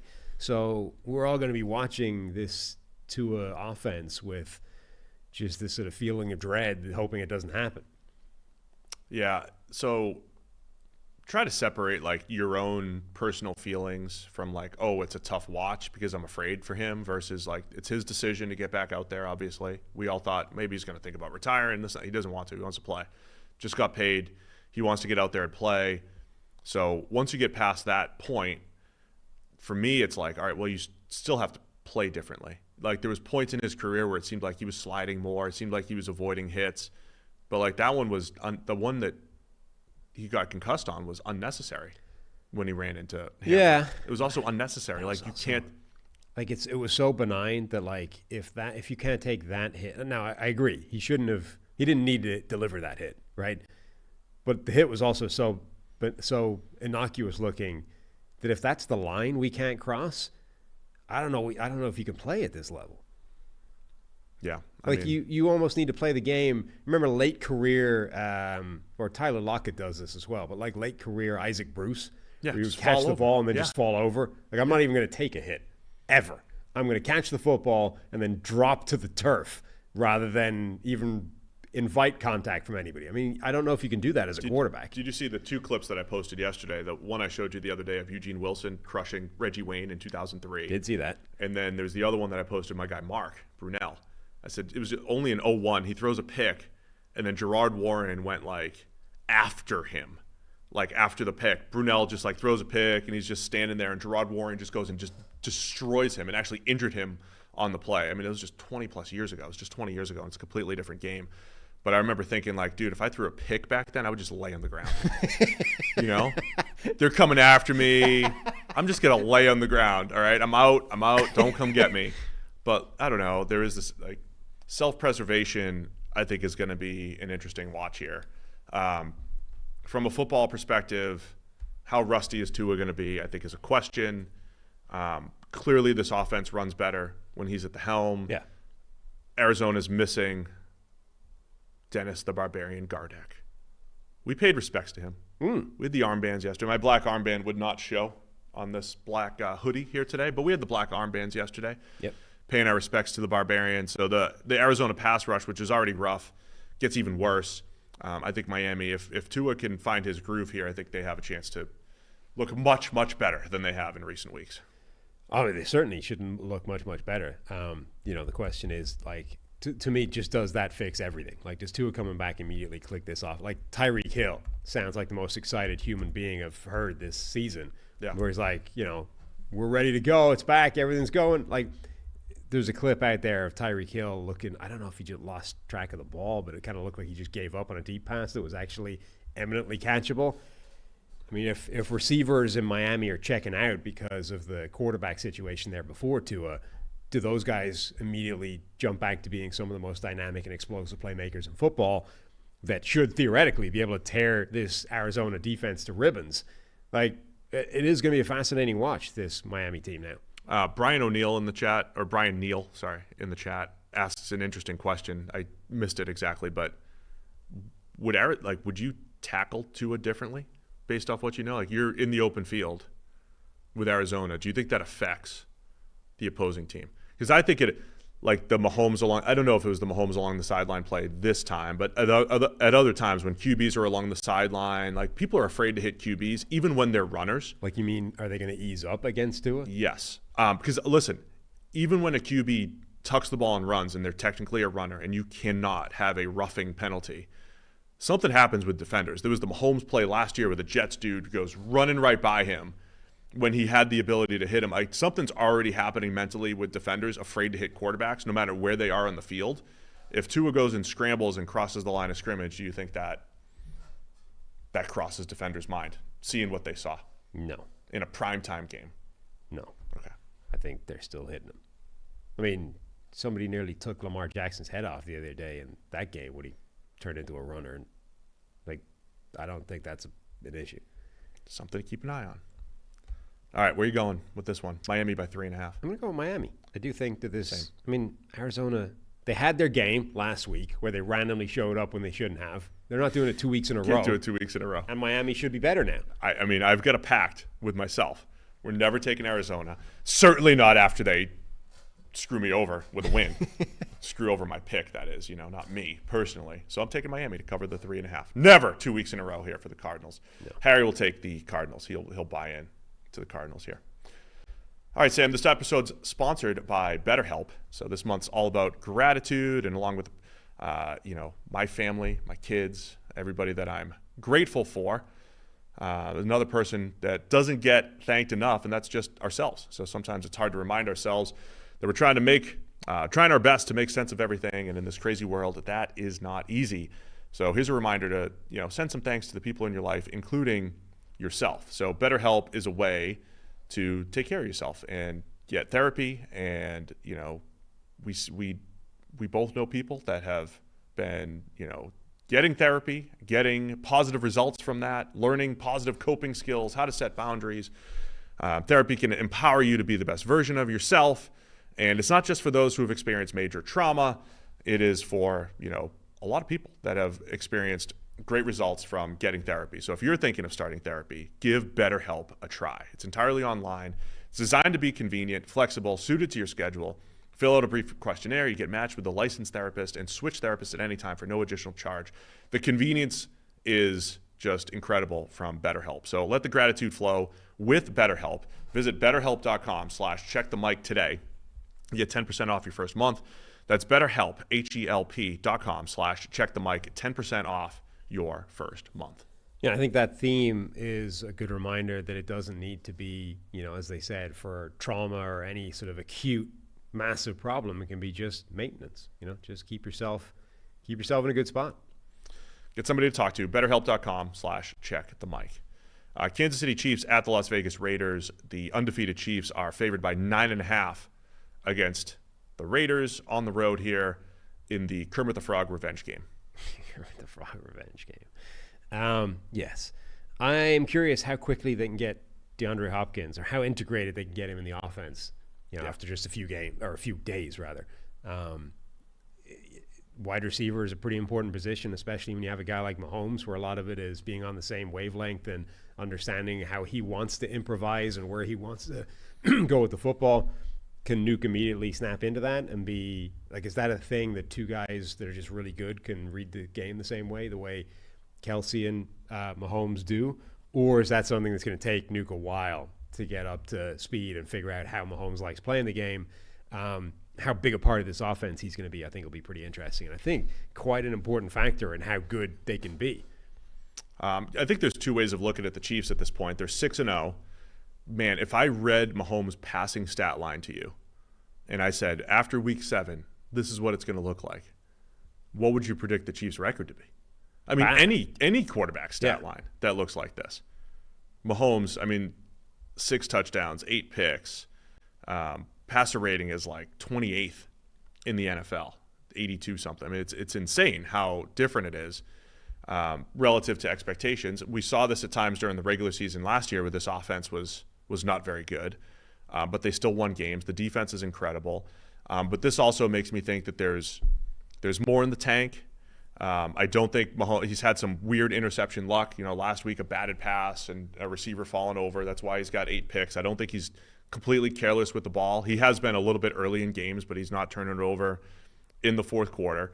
And then we talked a lot about success rate versus EPA per play. And I think it just tells a really good story for various teams around the league, but with the Chiefs in particular, their offense is 4th in success rate, so they stay on schedule, but they're just 12th in EPA per play. They don't create explosives. So they run the ball 3-4 yards a pop here and there, stay on schedule, underneath passes, get to 2nd and 5, get to 3rd and 2, but they're not creating big plays. And if Nuke Hopkins is the guy that starts to create, and I'm calling a big play like 15 yards, start to create a few 15-yard completions, 20-yard completions down the field, then the Chiefs' offense becomes even more dangerous. So it's going to be interesting to watch for a team that's already 6-0, has gone through a difficult part of their schedule already and beaten some pretty good teams. They beat the Niners, the Ravens, the Bengals for whatever they are. If they can actually improve offensively, and then the Chiefs' defense just continues to lock down, not even all 60 minutes, but in crunch time they're doing it. And then they have games like last week where all 60 minutes they were a challenge for this Niners offense. Yeah, Mahomes is not playing well this year. Outside of the fact that the thing that hasn't left him is his understanding for game situation and how to get the hell out of a pocket and pick up a first down with his legs. Like his PFF rushing grade, is it the best in the NFL? It's up there. Yeah, it's certainly one of the best. When he runs, it's pretty much a first down every time. Exactly. Yeah. So he's like fixing what is otherwise really an inept offense, passing-wise, by scrambles and keeping the chains moving.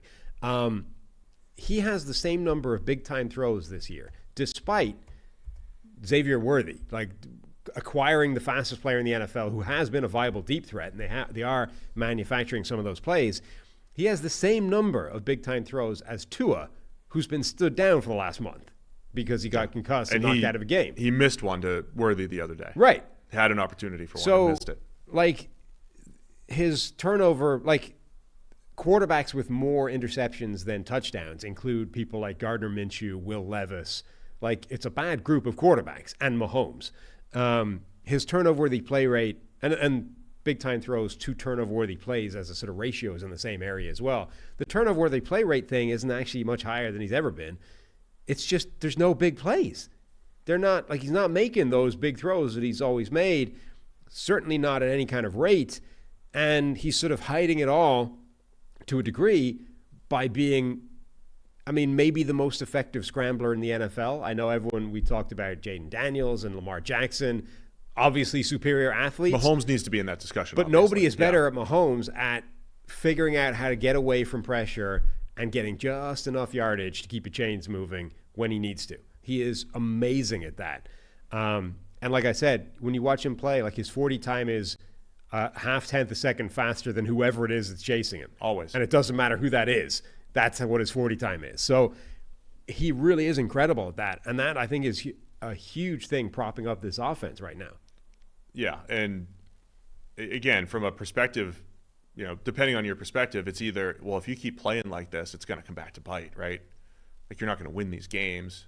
You're not going to get the pass interference on the last play against the Bengals. Isaiah likely is going to get a toe in bounds. Like, you're not going to win all these games, or you're going to get better, and the Chiefs are going to, actually hit their stride offensively and pair with this defense and continue to be the best team in the league. So this week, I think they crushed the Raiders. I think last week they put together, they've got the wing tee or whatever they were setting up with Carson Wentz, and they're going to have something set up. They're going to do a ring around the rosy huddle.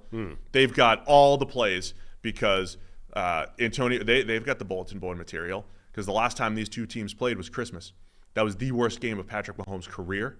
Threw a pick six. Aiden O'Connell and the Raiders beat the Chiefs, and O'Connell didn't even throw for a first down or didn't have a completion in the second half, whatever it was. It was some ridiculous stat, and it was all because the Chiefs' offense was terrible. So they're probably going to drop 40 this week against the Raiders because they're mad and because they made fun of them in the preseason. And look, I've picked on Antonio Pierce a lot, but it's in part because he essentially implied like we figured out the Chiefs based off one game. He got hired off of vibes, in Devontae Adams vibes, and he's booted from the building.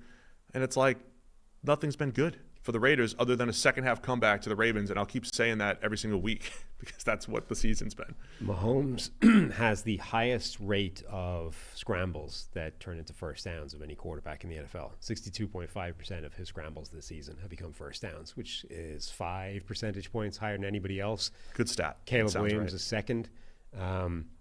Caleb Williams himself is 4 percentage points higher than anybody else. So, yeah, that is a real thing. The bottom two quarterbacks in this stat are kind of funny. Daniel Jones makes sense, right? Feeds into that, like, when you have a bad offensive line, you make it worse thing. And then Deshaun Watson, who, even though is a very athletic quarterback, does nothing of positivity with it. All right, man. 9.5. For the Chiefs in Vegas, in the Dome. Oh, yeah, and it's a Dome game, so there's a chance to hit Xavier Worthy for 80 yards in the air. Yeah, this is one of those ones where I'm going with the Chiefs, but I hate 9.5 points. Like, this offense has shown no inclination that they can cover like a 10-point spread. 26-3. Chiefs win here.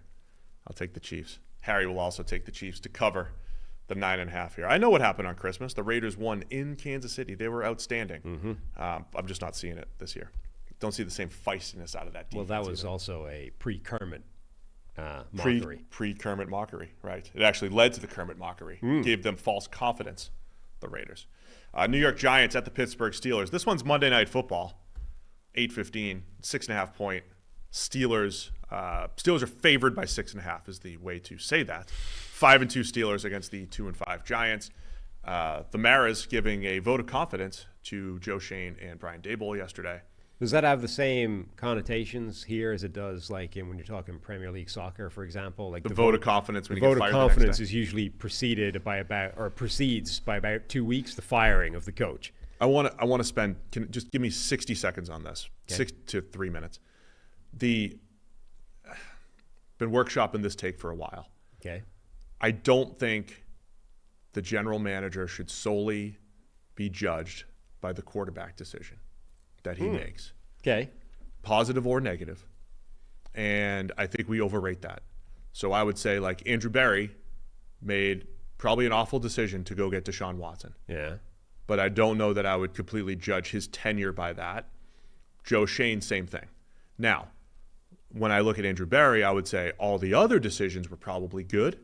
When I look at Joe Shane, I could say, well, I don't know if the Giants are in a better spot now than they were 3 years ago. But I just want to say the quarterback, because the quarterback is such a big driver in the coach or the GM success. And I believe we've only experienced a few coaches who have been QB agnostic and able to win despite the quarterback.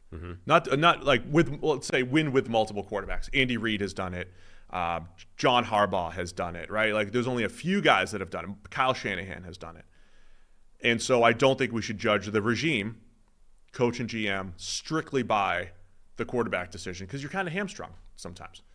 All that said, I also because is Brian Daboll a great coach? I don't know. He's had Daniel Jones for the last 3 years. They made the playoffs in one of them. Is that like a feather in his cap? Is that actually a good thing for him? So that's all I'm saying is sticking with people through difficult quarterback situation. Because on the other end, when you make a good quarterback decision, does that mean you'll make the next one well? Because you might only have to make it once. Like Brett Veach, they went up and traded for Patrick Mahomes, and he's set for life. Bill Belichick made one unbelievable quarterback decision. He sat Drew Bledsoe for Tom Brady, and that set him up for 20 years. Does that mean he's ready to make the next quarterback decision?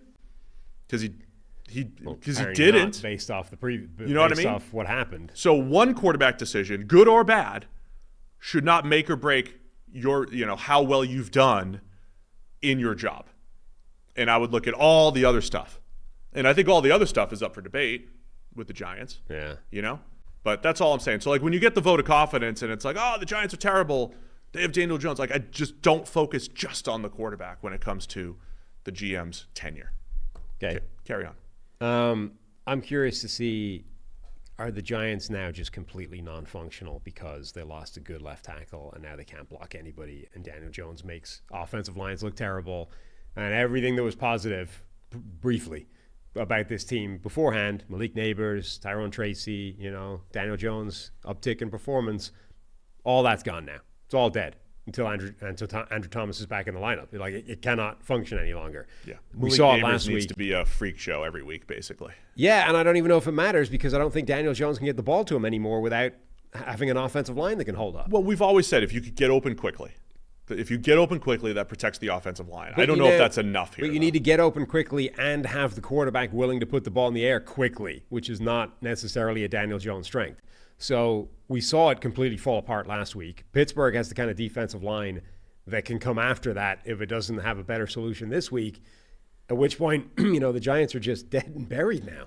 The Giants, copy and paste my analysis for the rest of the season. If Dexter Lawrence, and it's Ryan McCollum playing center now, or maybe Zach Frazier's back for the Steelers, but if Dexter Lawrence takes over the game and if Malik Neighbors takes over the game, the Giants have a shot. That's going to be my weekly analysis on the Giants. Maybe throw Brian Burns in there. I think he could do some elite things as a pass rusher. Their stars would have to take over. I don't think the Giants are deep enough to beat some of these better teams with Jones at quarterback. Yeah, I just think Jones is such a problem in a bad offensive line situation that it neutralizes Neighbors and the other positive things. It's worse than it would be for a generic quarterback that might still be able to just fire the ball out of his hands fast to the really good wide receiver. Jones, I think, is a particular drag on a team that has a bad pass blocking offensive line. And then we get more Russell Wilson data points in Pittsburgh. Oh man, the narrative. What's the narrative going to do at the back end of this one? We've gone from you're an idiot to start Russell Wilson to see, I told you he's a Hall of Famer, to what's it going to be this week? He'll be a Hall of Famer again because no matter what happens, I think the Steelers win. It's in prime time. Most people are going to watch, or if they're not going to watch, they'll at least have takes on it. Tuesday morning is going to be Steelers to the Super Bowl. They'll be 6-2. We're going to wake up Tuesday morning. Steelers are going to be 6-2. Tomlin's coach of the year for making the decision for going to Russ. He's undefeated with Russ and only 4-2. Of all time. Greatest coach of all time. Yeah, you don't think big enough for the shouty shows. Yeah. Coach of the year is small time. Russ is the best quarterback in Steelers history. Tomlin has never had a losing season. How many people can you say that about? He is the greatest coach of all time. Oh, wow. That's like Mike Evans going for 1,000 every year. Same thing. Consistency. I got nothing else. Russ, I am interested in keep throwing the downfield passes to Pickens and see how they work. Yeah, I think the Steelers will be interesting to watch, what the baseline is for that offense, but for the Giants it really is, can they find a way of surviving without Andrew Thomas? Let's make a pick. Steelers. I do not believe that they will find a way of surviving. I haven't made a pick yet. 6.5? 6.5? Well, Russ is a Hall of Famer. Pitt. By the way, DJ Humphries, I think, has been visiting the Giants, so that would be a smart signing. Yes. I always use just having an average left tackle versus below average makes a big difference, and DJ Humphries could help. I think, again, for the Giants, Neighbors. Yeah, he's coming off an ACL, so it's not like he's. We don't know what he is exactly, but yeah, the special players need to play special for the Giants to compete this year. That's where they are. Give me the Steelers to cover the 6.5. Tennessee Titans at the Detroit Lions. Lions favored by 11.5 here in the Dome against the Titans. Yeah, and it's another week where a potential lack of pass rush for Detroit minus Aiden Hutchinson is probably not going to be a factor. Like Aiden Hutchinson himself was on this incredibly blessed run of never facing a viable right tackle. Oh, could you imagine in this game? Yeah, well, that's what I mean. But now, Minnesota was a factor, but they were able to get it. Didn't matter. Now Tennessee, it might not matter again because their offensive line is bad enough that you should still be able to get pressure with who you've got left. Like, it's going to be another week. Now, then it starts to get real. Like, Green Bay have a pass-protecting offensive line that you're actually going to need to figure out a way of beating. But, yeah, I mean, who is it? Colin Cowherd is like, there's nothing I don't like about the Lions. Well, the only thing that I don't like about the Lions shouldn't be a factor in this game, so they should win comfortably. Yeah, that's why it's 11.5. Yeah. I agree. I've been citing the Dome stats and everything for Richardson. What was the Lions stat? Like, they don't play outdoors until like week 14 or something. I'm usually the one that, I think this was Josh Norris tweet months ago or something. They play in Green Bay next week. Have they played outdoors yet?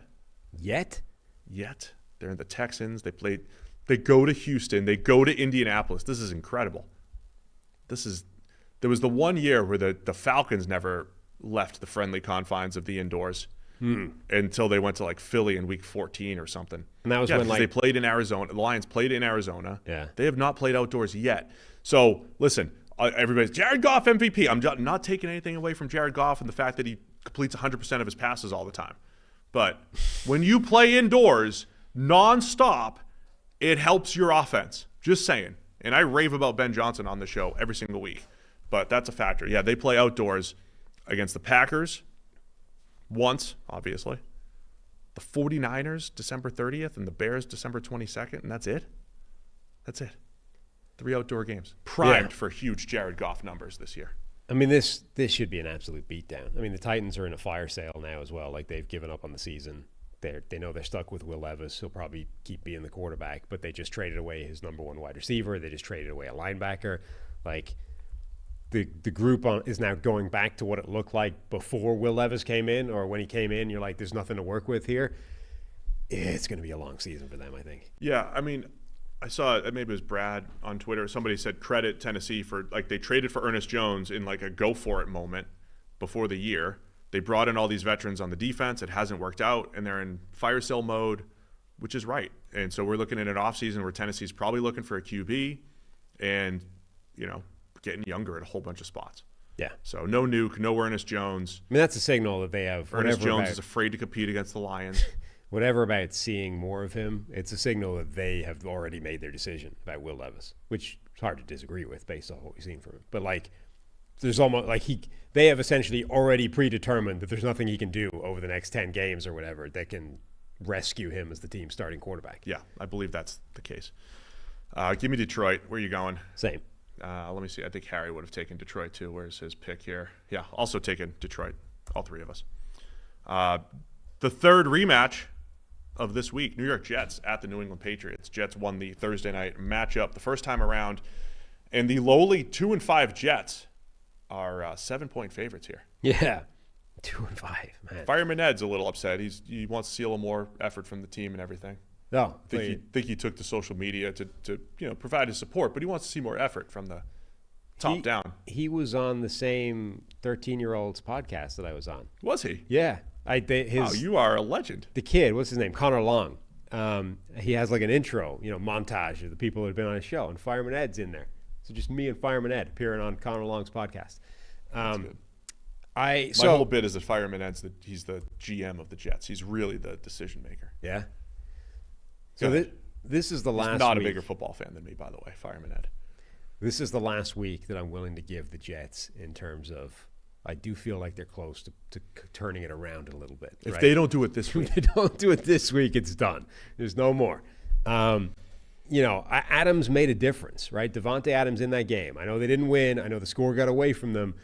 But it did change that offense. Like, there was a spark there. It did create better looks for Garrett Wilson, who then let one of them clang off his shoulder pads and turn into an interception. It did create better looks for Alan Lazard, who's now going up against number 3, number 4 corners on the regular. And he can do that. He can beat those guys. I think it created some more space for the run game as well. And Adams is only in the building for like a couple of days, right? I feel like it should be better. Aaron Rodgers wasn't playing badly. I do feel like this offense is close to being able to put it together and looking pretty good.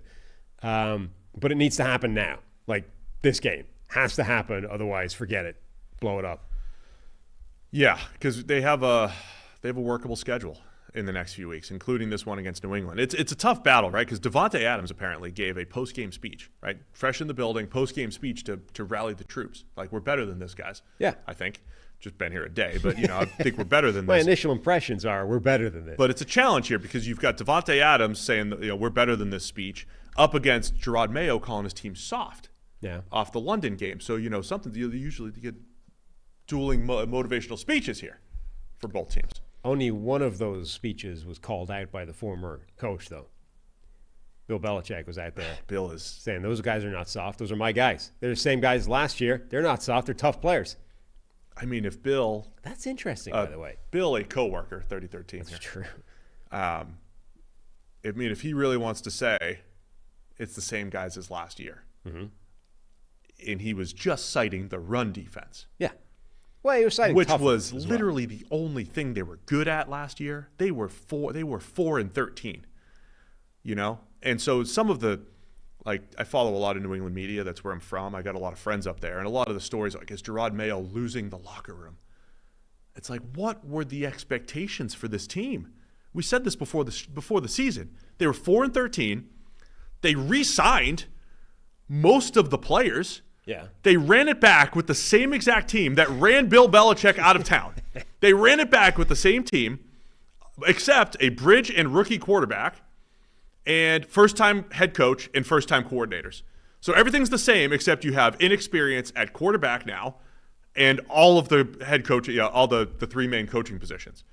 Like, what were the expectations for New England? They're 1-6, completely meeting expectations relative to roster strength this year. Yeah, except the defense is falling away, making more mistakes, looking softer to the point where they're being called out by the head coach. It is a fascinating dynamic where the guy that was hand-selected as like the heir apparent to Bill Belichick for years, to the point where it was put in contract writing, apparently, is now in the job, calls out the defense for being soft, and Belichick hanging over this thing as, the legend, the old guy where everything was great under him until it wasn't. He's calling him out, being like, not just, he's like, no, that's wrong. That's not true. That's unfair to these guys. I feel sorry for those players. They are tough. They're not soft. That's a pretty strong, indictment of a public comment from the guy that now has the job that you had. It's an unusual dynamic that they've got working there. It is. And Mayo's obviously in a tough spot where you got to be different than Bill, but you want to carry over the same stuff. And again, they re-signed a lot of the players on the defensive side of the ball, but I think they did it. I think they overpaid for a lot of players who were just okay. So they shouldn't have been as good on the defensive side of the ball. They overachieved last year. And they're not good on offense. They can't pass protect, and they don't have a dependable playmaker.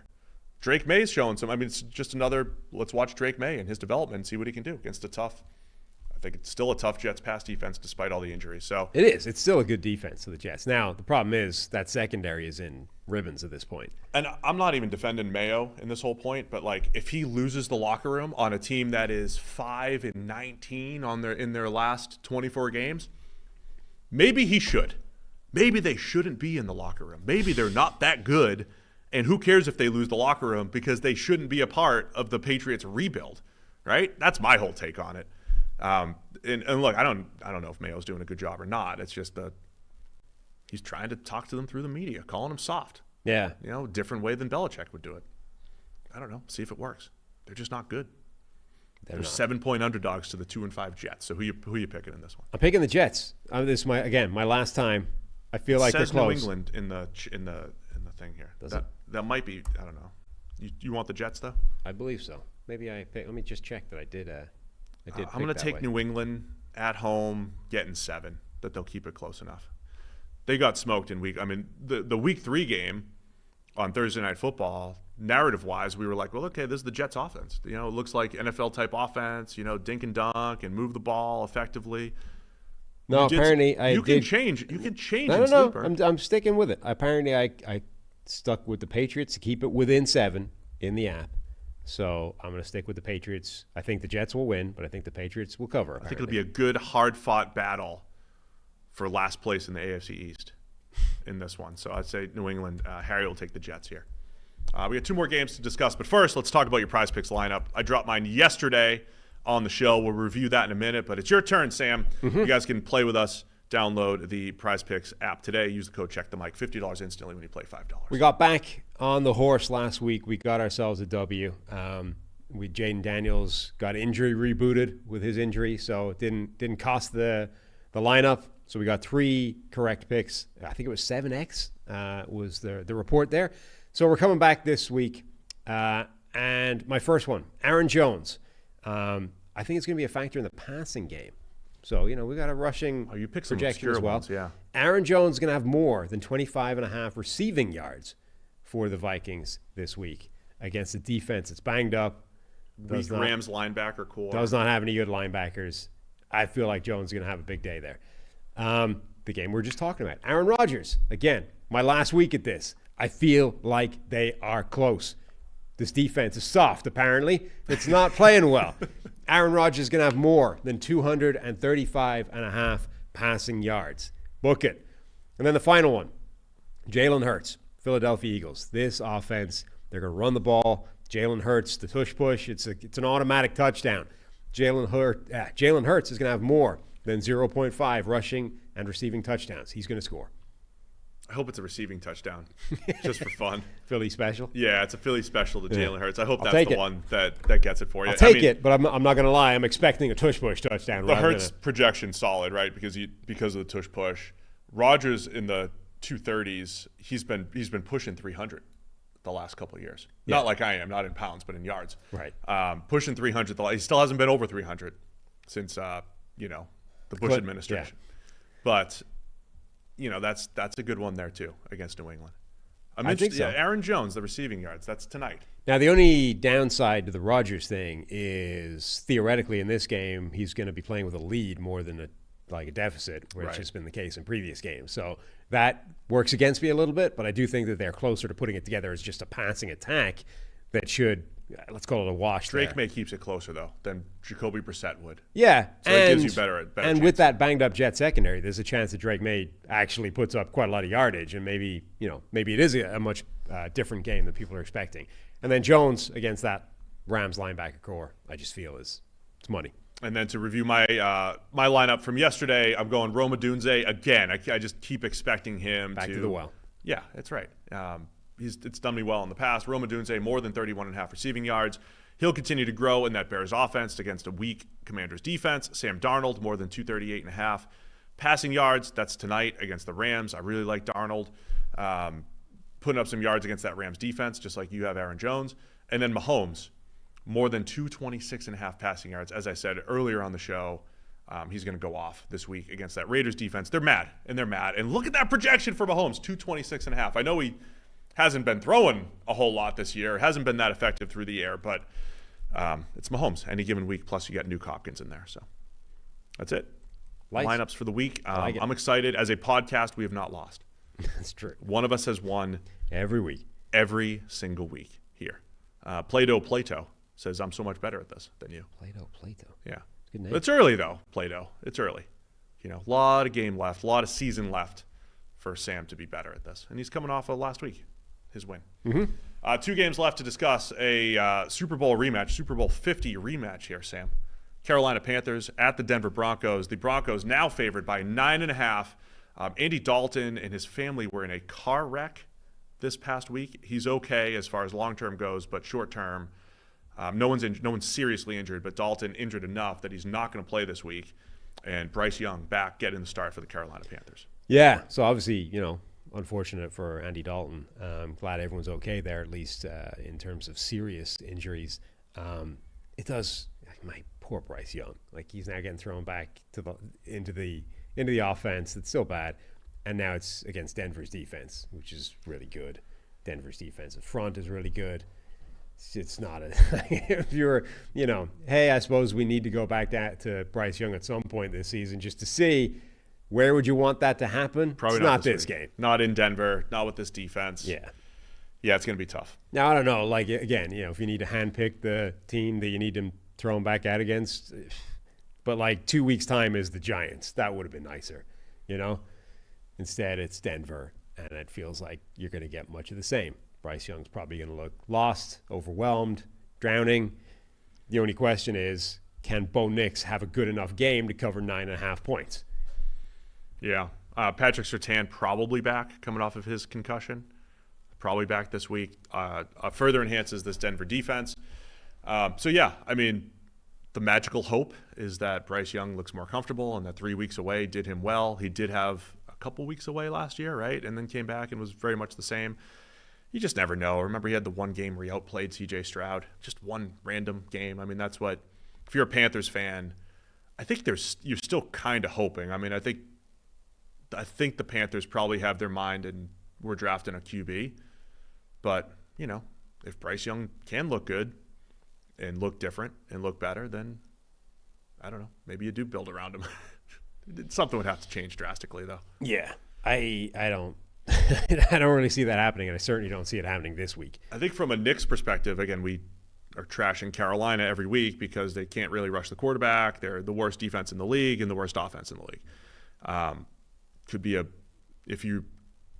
a big Bo Nix game. Like, if you're a Denver fan and you want to go places, you would want to see probably a dominant effort from Bo Nix throwing the ball here. Yeah, it's set up. I mean, again, this is set up for Nix to look really good. Like, Carolina doesn't have the pass rush to affect him. If he wants to stay in the pocket, and I think there's debate as to whether he really does, he should be able to. And then it's a case of, have they got enough receivers to make the plays? Like, this could be the game. You were predicting the Troy Franklin. You were piggybacking off my prediction. Oh, where's the Troy Franklin? The Troy Franklin, right? Last week was 5 for 50 or 5 for 56 or something. This week should be 6 or 7 for 100. Like, this is the week. Maybe this is the week where we get the real Troy Franklin breakout game. Of the two receivers that I really liked coming out that went to Denver, Marvin Mims and Troy Franklin. Mims had a lot of early positives last year, but then kind of faded. Franklin's going the other way, right? Slow progression, as you said. So big Troy Franklin game, big Bo Nix game. This is in the 425 window. Why is this at 425 and Bill Seahawks is at 405? I don't know. What's happening here, schedule makers? Yeah, I got nothing. What are you picking? Who are you picking for this one? So this is one of those ones where I'm picking Denver, and I hate it. It's such a big line for this team. I'll take Denver too. I kind of hope Bryce looks good, and I think Adam Thielen's back to practicing. I don't know if he'll be back to play yet. I would love to see Bryce Young show anything. I would too. No longer expect it. I would love to see a non-painful game to watch. Yeah. Honestly, that's what I'm hoping for more than, like, does he look great? Like, can he just not look sad? Yeah. Still early in his career. We'll see. We talked to Rick Spielman yesterday about Bryce Young and potential landing spots. Go check that out if you have not already. You and I are taking Denver. Harry is also taking Denver to cover now the 9.5 point spread here. Mm-hmm. Last game. Hope we didn't miss any. Always. Minnesota Vikings at the Los Angeles Rams. It's tonight, Thursday Night Football, 8:15. Amazon Prime. The Vikings favored by 2.5 on the road against the Rams. 5-1 Vikings, 2-4 Rams. The Vikings, this theory that, coming off the Lions games, teams struggle coming off of playing the Lions. Well, now the Vikings have to do it on a short week on the road. Yeah, so on the one hand, you've got the post-Lions game theory and the short week working against Minnesota. Working for them is the fact that they should beat the Rams handily because they're much better. Are there rumors about Matthew Stafford being traded to the Vikings? I don't know if there's been rumors as much as just a lot of people thinking that should happen. You know what I mean? Like, that's not quite the same thing. Like, it's one of those moves where people throw it out on Twitter as something, hey, we're approaching the deadline. The Rams are clearly in sell mode. They're willing to deal. Like, they should trade Matthew Stafford to the Vikings. I don't think it's actually, nobody's reported that as something anybody's looking into. I have I don't know how much is out there, but I'll just say the link is not crazy. I mean, obviously Kevin O'Connell and Matthew Stafford are linked. Right. But the link's not crazy. We'll just say that. It's not a wild theory. Stafford and the Vikings. Now, that ship may have sailed. They drafted J.J. McCarthy. They have Sam Darnold playing the best football of his career. That ship may have sailed. But the connection's not wild. Yeah. We'll just say that. I do think it would be a weird move now. Oh, yeah. I agree. Like, unless the wheels completely fall off the Sam Darnold thing in the next couple of weeks. And I don't see there's a massive indication that that's going to happen. You know, he didn't have a great game against the Jets. He didn't have a great game necessarily against Green Bay. I know that the numbers were good there, but I think that was the first sort of telltale signs of, hey, maybe this is reverting to cause. But last week he was good again against Detroit. Like, he was.